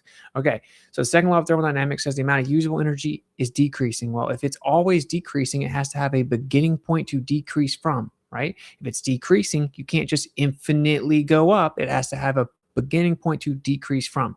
And Stephen Hawking himself actually compares this to the idea of human progression. If there's human progression, there had to be a beginning point for human progression to then progress from, forward from, right? Or you would infinitely regress. Okay, so in very simple terms, very, very simple terms, how did all the matter and energy get here? Well, matter and energy can't be created nor destroyed. So if we're not going to violate that, I mean, that'd always be here. Second law says the amount of matter or the amount of usable energy is decreasing, which needs a beginning point, which means that it could not have always been here. There was a beginning. So if there was a beginning, we have to go back to the first question. How did the matter and energy get here, right?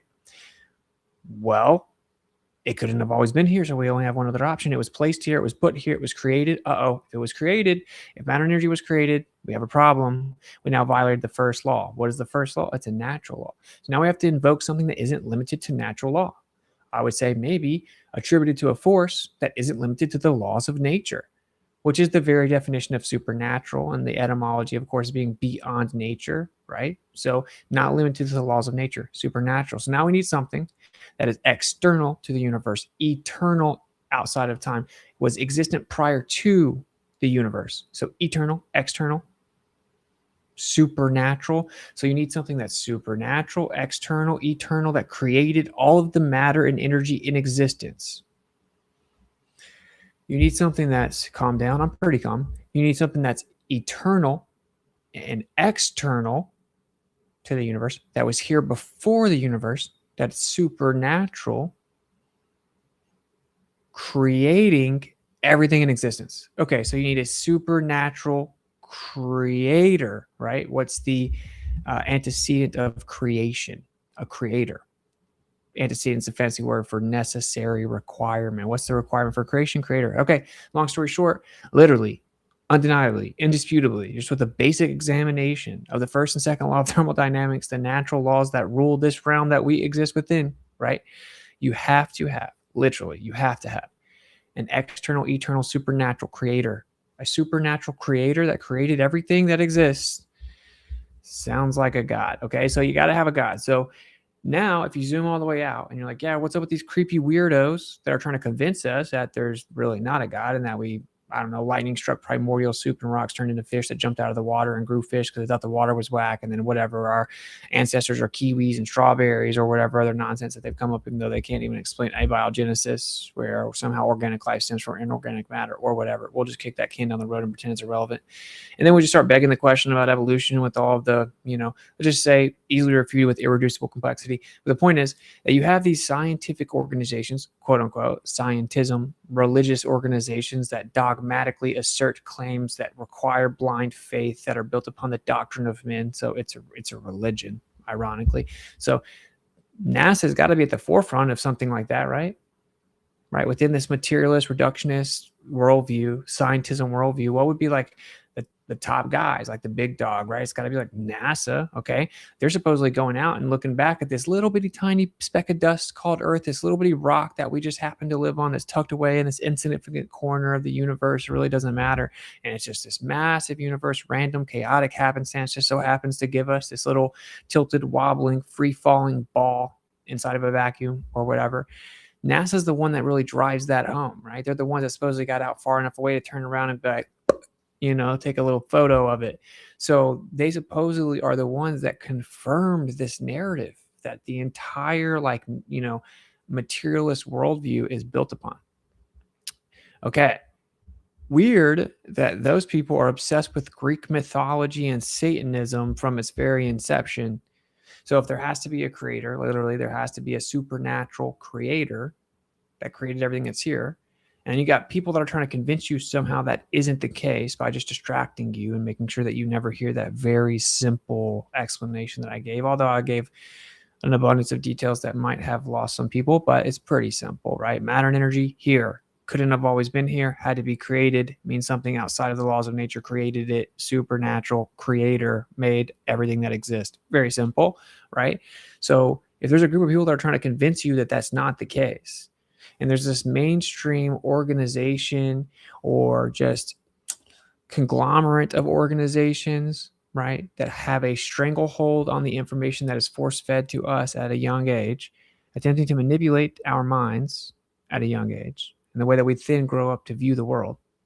And they're trying to convince us that there is no God, that that's weird, that's stupid, religion's archaic, and we've surpassed that. Science has disproven it. Why are those very people obsessed with occultic, esoteric, metaphysical claims and beliefs, so much so that they build everything in their life around the idea? Like, can we just think about this for a second? This wasn't just some random rant. I want you to understand that this idea of them faking space, and then there's all these creepy Freemasonic science fiction authors predicting what's going to happen in the future. it isn't just random, right? Like, it's creepy occultic weirdos that play dress up in the dark as grown men, and they seem to understand that this is a metaphysical realm. There's an ether. What you do has consequences, and that's why they have to trick you. They have to deceive you, but they have to make sure you make the decision to actually take the action, right? So they're casting a spell on you, but you have to choose to believe it. They are not doing anything by force because they understand that one of the most powerful energies in this realm is free will and the decision making of intention. So they want to deceive you, and they want to make you think that there's nothing of meaning or purpose, and that everything is just what you see and can touch, right? There's nothing outside of that, while they're over here obsessing over the undeniable fact that that is not true. What's going on? It's like the obvious implication here that has been pointed to by about 50 different things I've said in the last 5 minutes is there is some type of spiritual war. And in very simple terms, you have good, you have bad, you have right, you have wrong, you have the creator, you have that who opposes the creator. There seems to be a stranglehold on a lot of the information, a lot of the organizations that are pumping out said information to our children and on that fight for the other side, right? So yeah, that may be intense. You may think that's a buzzkill. You may not want to stop doing what you're doing, or you may not want to believe that right now, or maybe when I get older, I'll worry about it, or whatever. That's just a weirdo. Like people act like talking about this is weird and like, nah, dude. The weirdo position, like the lame thing to do, is to just act like you can't see it, don't know it, just ignore it, like a defiant child stomping around, right? Like, no, putting their fingers in the air, like, nah, it's weird, bro.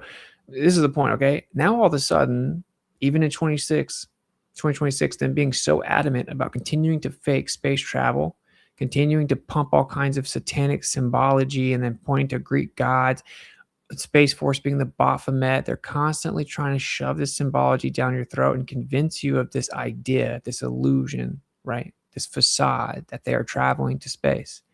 All of a sudden, it's not as inconsequential as maybe they are, who cares? All of a sudden, if they are a group of people that have some type of like spiritually malevolent intention. That's pretty wild, bro. And so if that's the case, you're going to step outside of the material confinement of life or death, more so, right? So now the mortality, the finite nature of life, right? That goes away when you're not limited to the material aspect of the body. So in simple terms, when you're not limited to the matter of your body, you step outside of that, which we now have established absolutely exists, and I can do that in 100 different ways. It is inevitable. Then you're not limited to time. You're not limited to death. You're not limited to mortality. Wait a minute, what's going on?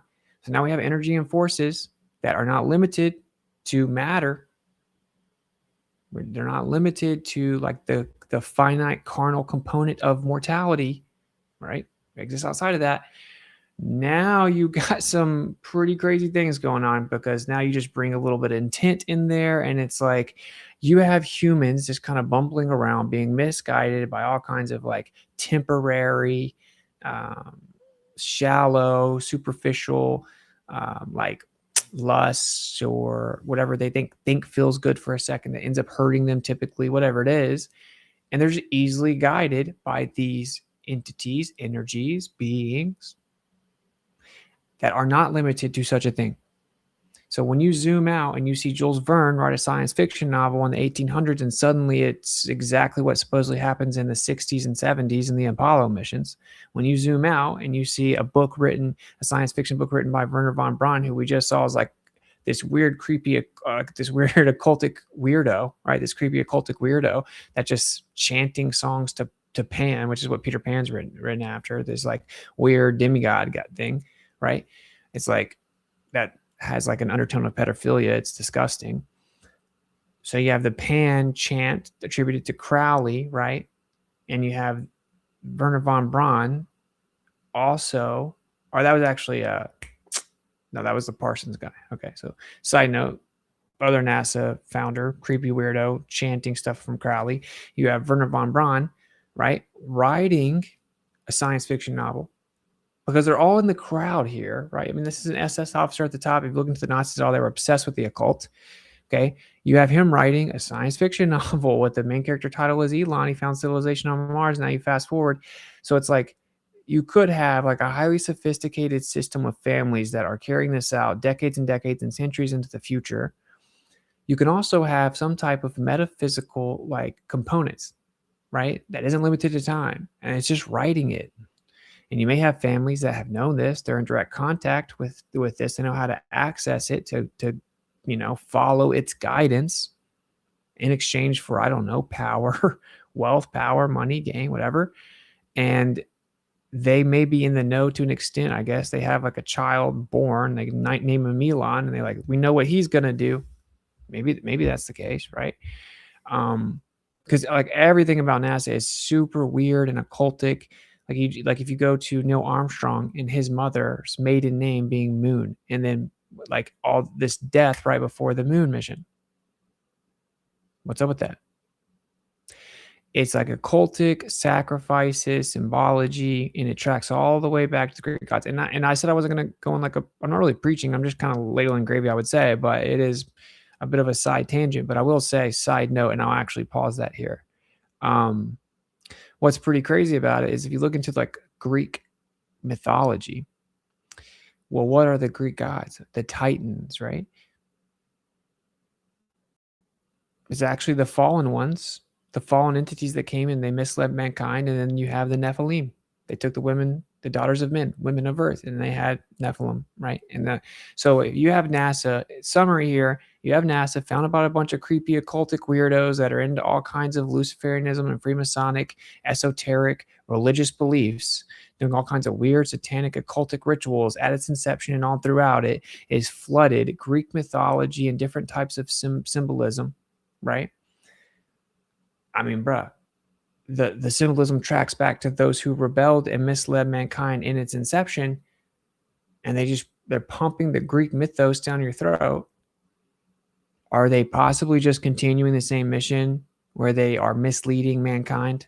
They're deceiving mankind?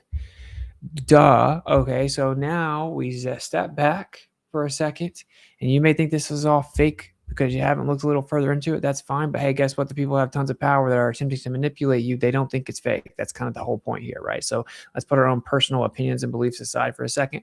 Lots of power, lots of sophisticated organization over the course of decades or even centuries, lots of wealth, lots of power, right? Lots of pull, okay? They believe it's real. They're trying to deceive you. Why are they trying to deceive you to believe that they can go to space? There has to be a reason. You do not put this much time and energy and effort into something for no reason, especially when we're talking about decades and centuries of organization and time and effort, right? So it's not as inconsequential as, whatever. They're just claiming they go up there where they float, and they really don't. Who cares? So you start to really dig into this. It seems to be way bigger. It clearly seems to be the building blocks of a future deception. All right, whether that be that entities come from somewhere, or we're going to take humanity somewhere, or, the true nature of where you live is something completely contrary to what it really is, so that you're lost and confused and you don't really know what's going on, so that you can then be deceived in the future. Whatever it is, we need to realize that this is not just some random lie. A lot of effort was put into it. It's occultic in nature, right? And that's why they use this cover of this just purely materialistic science organization to do it. It's a perfect cover, right? It's just inversion. And there's some type of motivation behind it.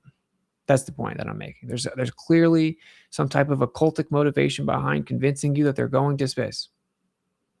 And that's pretty crazy. I know there's a very meta rant there with different things, but some people may not know that some of that stuff. They may have had to kind of wake up through some context. That's just the reality, bro. This is not just a bunch of people that just have pareidolia, just want to believe that space is fake, and they don't understand how cameras work. That's not even remotely close to what it actually is. Do you think...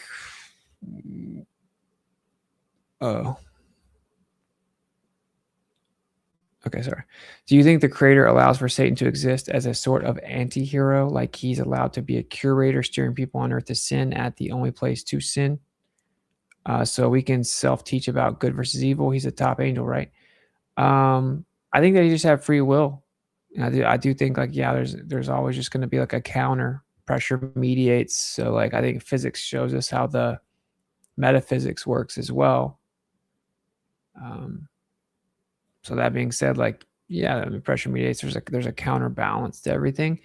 I think that there's a free will component to it, right? So like, the story goes, he chose to rebel. And I don't think the creator wants us like having to like stubbornly learn the hard way. I think it comes with lots of negative side effects, some of which we don't tie together directly to our actions, some of which is a delay, some of which compounds, And I think that I would say this, I think that they're like the consequences are all directly tied to what like the sin is. That's what I think. So, yeah, like if you read like what happened to David, for example, David, you have like adultery, infidelity, the affair keeps hiding it. And then he started to age way faster, right? Because it was just like this strictly physical thing, right? And so, his vitality in youth begins to leave him much faster, and he ages much faster. I think that's the way it all works.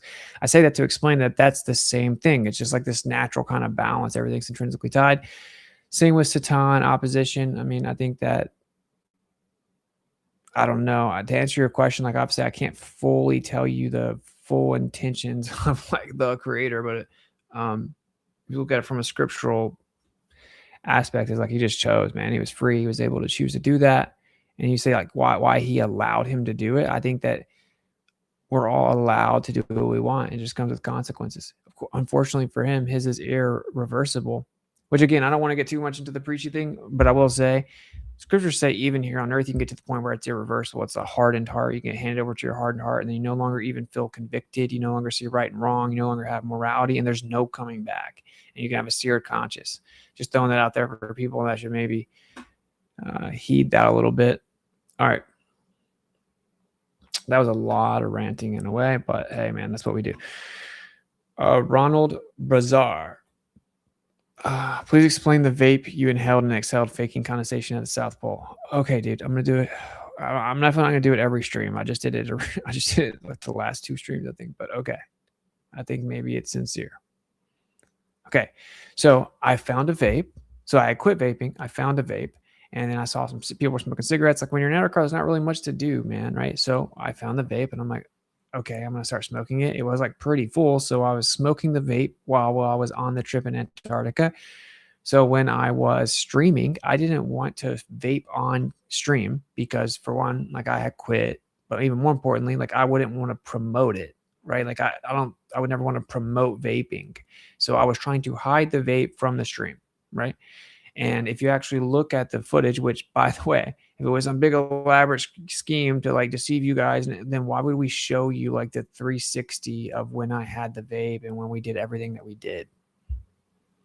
Bro, let's just think about it. Okay, if you go watch it, you're going to see me hit the vape, and then I turn around and I exhale out away from the camera. So I literally take a deep breath and then fully exhale in the opposite direction from my laptop because I want to get all the vape out before I come back on camera. I don't want anyone to know I hit a vape. I don't want them to see the vape. I don't want to hit the vape on camera. So then I start talking, and as I start talking, I see like breath come out. There had been a couple times, right? Like when I would drink a warm drink or I would stand in the shade that I'd seen my breath. But every time I'd be on camera, it would be like a really bright background so you wouldn't see your breath. When I saw my breath, I was like, oh, what's up now, right? I didn't even think about the vape initially because I had like fully exhaled it out. Like I literally took a huge deep breath. So I hit it, I exhale some, and then I take a huge deep breath and exhale all of it is what I thought, right? But there just was a little bit of condensation, and because obviously it was dry and it's cold, that little bit of condensation left in there still, it did seem like that breath did still have some vape left in my lungs because when I took another deep breath, you don't see it, right? But I had just gone inside and got a drink, and inside they give you like just hot water because cold water is super easy to come by. It's literally everywhere, just like this super pure like snow and ice, right? So anyway, I thought, oh, did I just drink that, come out here, and then you can still see my breath? I don't even know. I just didn't even really think about it. Like I literally, like in hindsight, I did hit the vape. I fully exhaled it out, but like there could just be a little bit trapped in my lungs or whatever. You normally wouldn't see that like in a normal setting. And I saw it and I'm like, oh, what's up now? I was literally just excited that now you could see my breath. I thought it was because I had drank something warm and just gone in and warmed up. And then I started taking another breath. You didn't see it. That's what actually happened. I don't have to answer 57 follow-ups. Someone wants to claim I'm lying. I just happen to know that I'm not, and I've answered it 400 times. So like what I don't get about that, and I'm going to move on past that, but it's like, there's literally a video of it. You can literally watch me hit the vape, and then the computer's like right here. You can watch me hit the vape and then turn out away from it and fully exhale the vape, right? And then I turn back onto the stream and click back in it. So I was trying to hide the vape. I was trying to get the smoke away from the camera. So then I start talking, and when I take a breath, I see like breath, and I'm like, oh, what's up now? Because there had repeatedly been these claims that, well, you couldn't see your breath, it can't be in Antarctica, whatever. Okay, there's the answer. And then later what happens is I'm standing in the shade and Jaren's doing the stream and he's talking about how you can't see your breath, and I'm like, I can see my breath right now over here. So he comes over where you're in the shade, and because of the contrast you can see the breath. When you're out in the open, the sun's like glaring and off of the snow, you can't really see it. So that's the answer. I did not intentionally try to fake my breath with the vape. That's the most insane thing I've ever heard. I would never do such a thing. It doesn't even make sense. And if I was going to do that, then why would I be stupid enough to then take a second deep breath and act like you're going to see it? And then why would we record me doing it and then show you in high definition where you can interact with the video and see what I did? No one was hiding anything. It was like literally just an accident that you saw vape still. I was trying to hide it. So that's that. And I didn't want people to know I was hitting the vape. All right, that was a long, extensive answer, and I guarantee you, like, see, this is what I'm saying. Someone's gonna like, bro, it's just like so sad, bro. Makes sense to me. Boy, that whole thing spiraled out of control. I know. And then you got quote unquote truthers taking the videos and chopping them up out of context and stuff. It's like, bro, I literally, like, every video someone comments like, oh, you're just going to come not explain, you're not even going to apologize.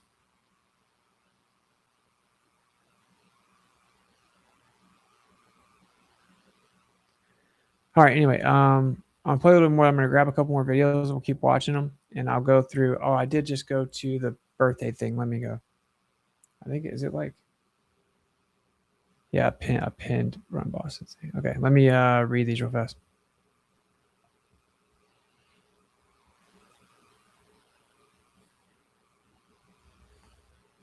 Happy birthday. Thanks for being yourself. You provide a lot of value to the world, man. Thank you so much. Moto Pops, thank you. Anonymous Giver, all the best, man. Thank you. Much love. Run Boston, none other than Run Boston Bear. Happy birthday, brother. Many of us have continued to pray over you as you navigate this season. Peace be with you and all involved. Thank you so much. Obviously, Run Boston Bear is a legend. Thank you, brother, for the support from everybody. Thanks. Yeah, no problem. I gotcha. I'm just like, maybe I was kind of a bit all over the place with the explanation. Or if I should clip it and then just like drop in the chat when people ask. All right, let's go back to this video while I grab a couple more things.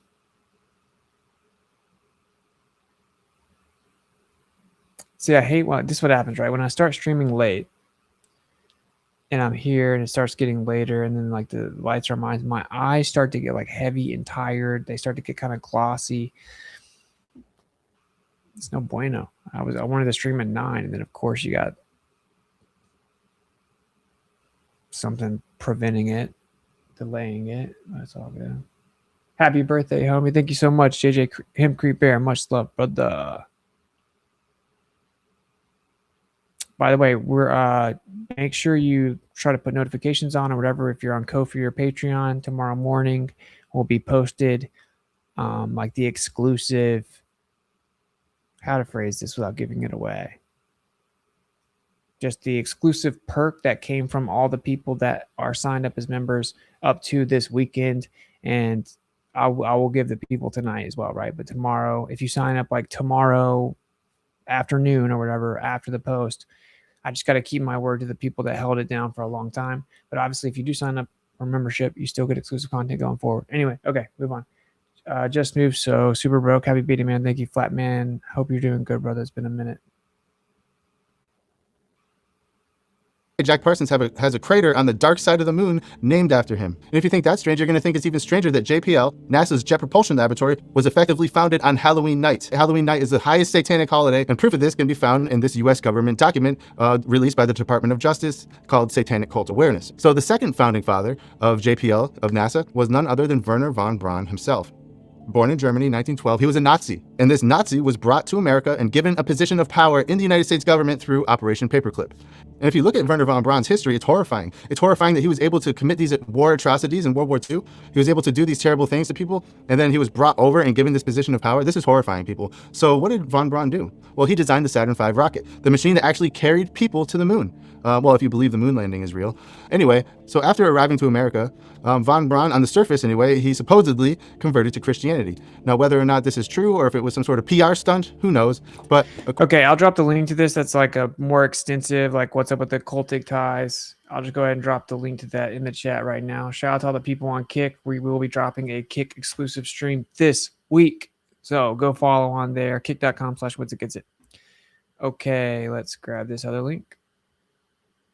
I have not watched this. I'm watching this for the first time with you.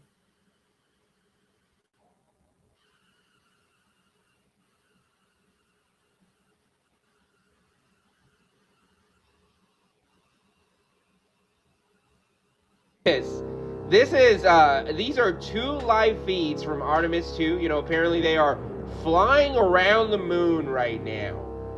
And as you can tell right here, this is the crew.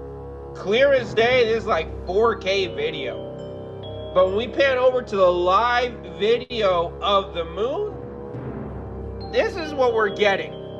I'm not making this up. This is 100% legit. This is on the NASA YouTube channel. And this is what NASA is giving us.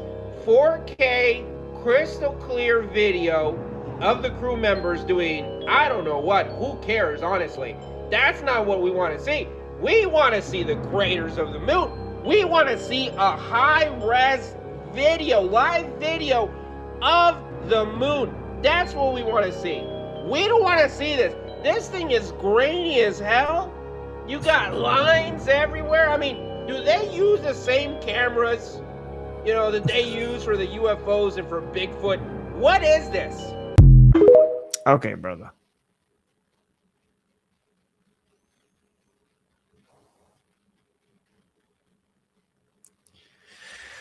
All right, it's 1 a.m., dude. So I got so much I need to do. I'm not gonna stay up much longer. I'm sorry that the stream got delayed. I was talking to a lot of people. Ended up getting a few calls afterwards, so it is what it is. But all right, I don't want to stay up super late. I want to pop up early. I got stuff to do in the morning, a lot to do, and I guess it's my birthday or whatever. So thanks for all the birthday wishes. I appreciate it. Obviously, you know, I'm just a grown man, whatever. Like, it's just a birthday. It's all good. Wanted to talk to my girls tomorrow, so hopefully that happens. I do appreciate all of the support. We do have we have a Ko-fi goal. You can check that out. Shout out to the love on the birthday thing. I felt kind of weird about posting that, but I appreciate it for sure. And I'll read all the stuff on the birthday. What will I do? Should I do something special for whoever does like the whole the birthday fun thing? Like, maybe we'll have like a 30-minute. I don't know how I'll be able to reach all the people though. I don't know if you have to put in information to do that. So I don't know how I'll be able to reach the people that did it. So I could, I was going to say like a birthday hangout for all the people that shot me a birthday gift or whatever, but I don't know how I can do that. So I'll say this, if you have to submit emails or anything, or there's any way to send a message to the people, then I'll send out the link to like a 30-minute little private hangout. Tomorrow morning we'll post what's going on with the members, the first exclusive content for the members since we got back, and then we're gonna obviously start, like, I think Kick kind of has like subs, YouTube subs, maybe. I don't know. I don't know if I really trust YouTube. They have a really extensive track record of screwing me over. A lot of people wanted me to bring back the astronaut intro, so I've been looking for it. If I find it, I will try to bring it back.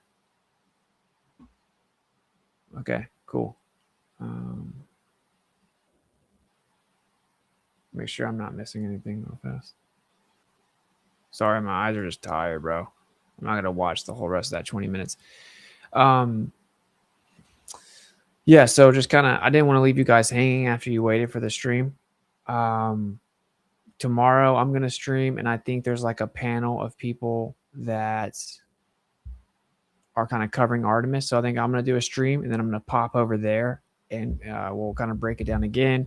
And then I'll probably move on from that, and we'll start talking about different topics, lots of topics. Eventually there will be a place that you can submit ideas, but I think the best thing to do is keep an eye out for and look, I don't want to over promise. Like I am 100% back online.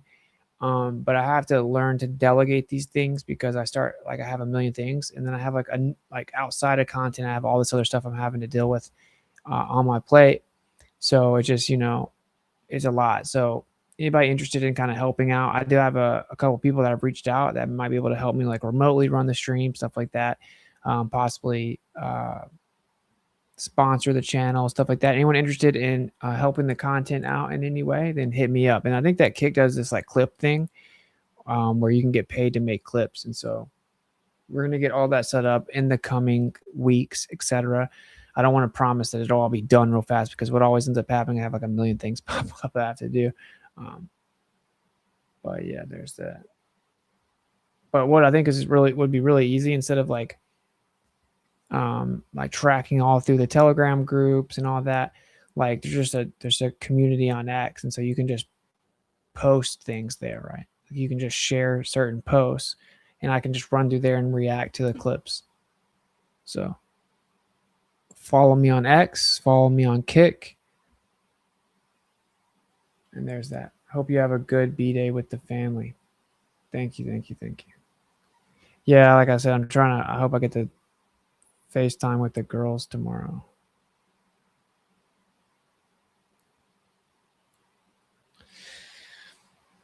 Which is just a sad statement in and of itself, to be honest, for me, real bit. I hope you enjoy speaking and seeing your girls, bro. I know you're geeked. Yeah, hopefully it happens. But yeah, it's like always very bittersweet, because they're so awesome. And they get so excited. It's so cute.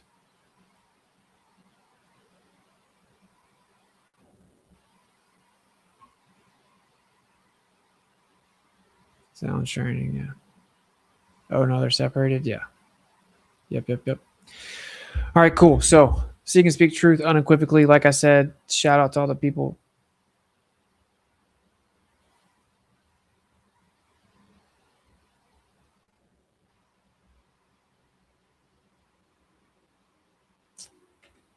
Let's see if I can get the password right, and I can check real fast. Oh, yeah, we got it right. Let me just make sure I don't miss anything on Kofi here. Oh, Sam, very generous. Happy birthday. Thank you so much. Shout out to Sam. Very generous. I appreciate it. Thank you for the happy birthday on Kofi. Shout out to the first monthly Unveil and Elevate. Let's go. You got in.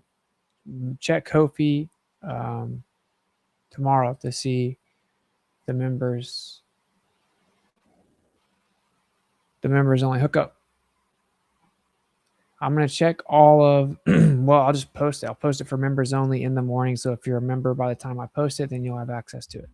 I guess technically if you sign up after that, you may have retroactive access. I don't know if there's a way to prevent that. So you'll have until the post, until it actually happens, to be a member, whatever. Same for Patreon. Same post will be put on Patreon. So cool. That's patreon.com/whatsit. Gets it. Yeah, all the links are at whatsit.me. Okay, yeah, 1 a.m. I'm tired. Yeah, I think 8 a.m. I mean, yikes. 8 p.m. is like a good time for the streams. And then if we even do like a full 4 hours, we're just at midnight. I think 8 p.m. is pretty good. That's 5 Pacific. So I know a lot of people are a lot of people are really wanting me to do some debates. Yeah, I mean, it's trickier than you may think to get people to actually debate. I mean, a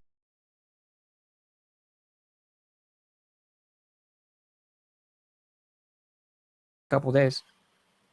They come back in a couple days, all of a sudden not wanting to debate, which is interesting, huh? All right, seek and speak truth unequivocally, the weak find contentment in the consensus of ignorance. So who cares what other people think? We are back. I'm getting back into the groove of things, so bear with the brother for like a week or two. We'll have it all running pretty smoothly, and we'll start popping off some guests and appearances, stuff like that. Cool. Go sub on Kick. This week will be the first Kick exclusive stream. All right. I'll catch up with you guys tomorrow night. Let me find a video. Well, I'm just going to say peace out. I'll catch up with you guys tomorrow night, tentatively 8 p.m. Eastern.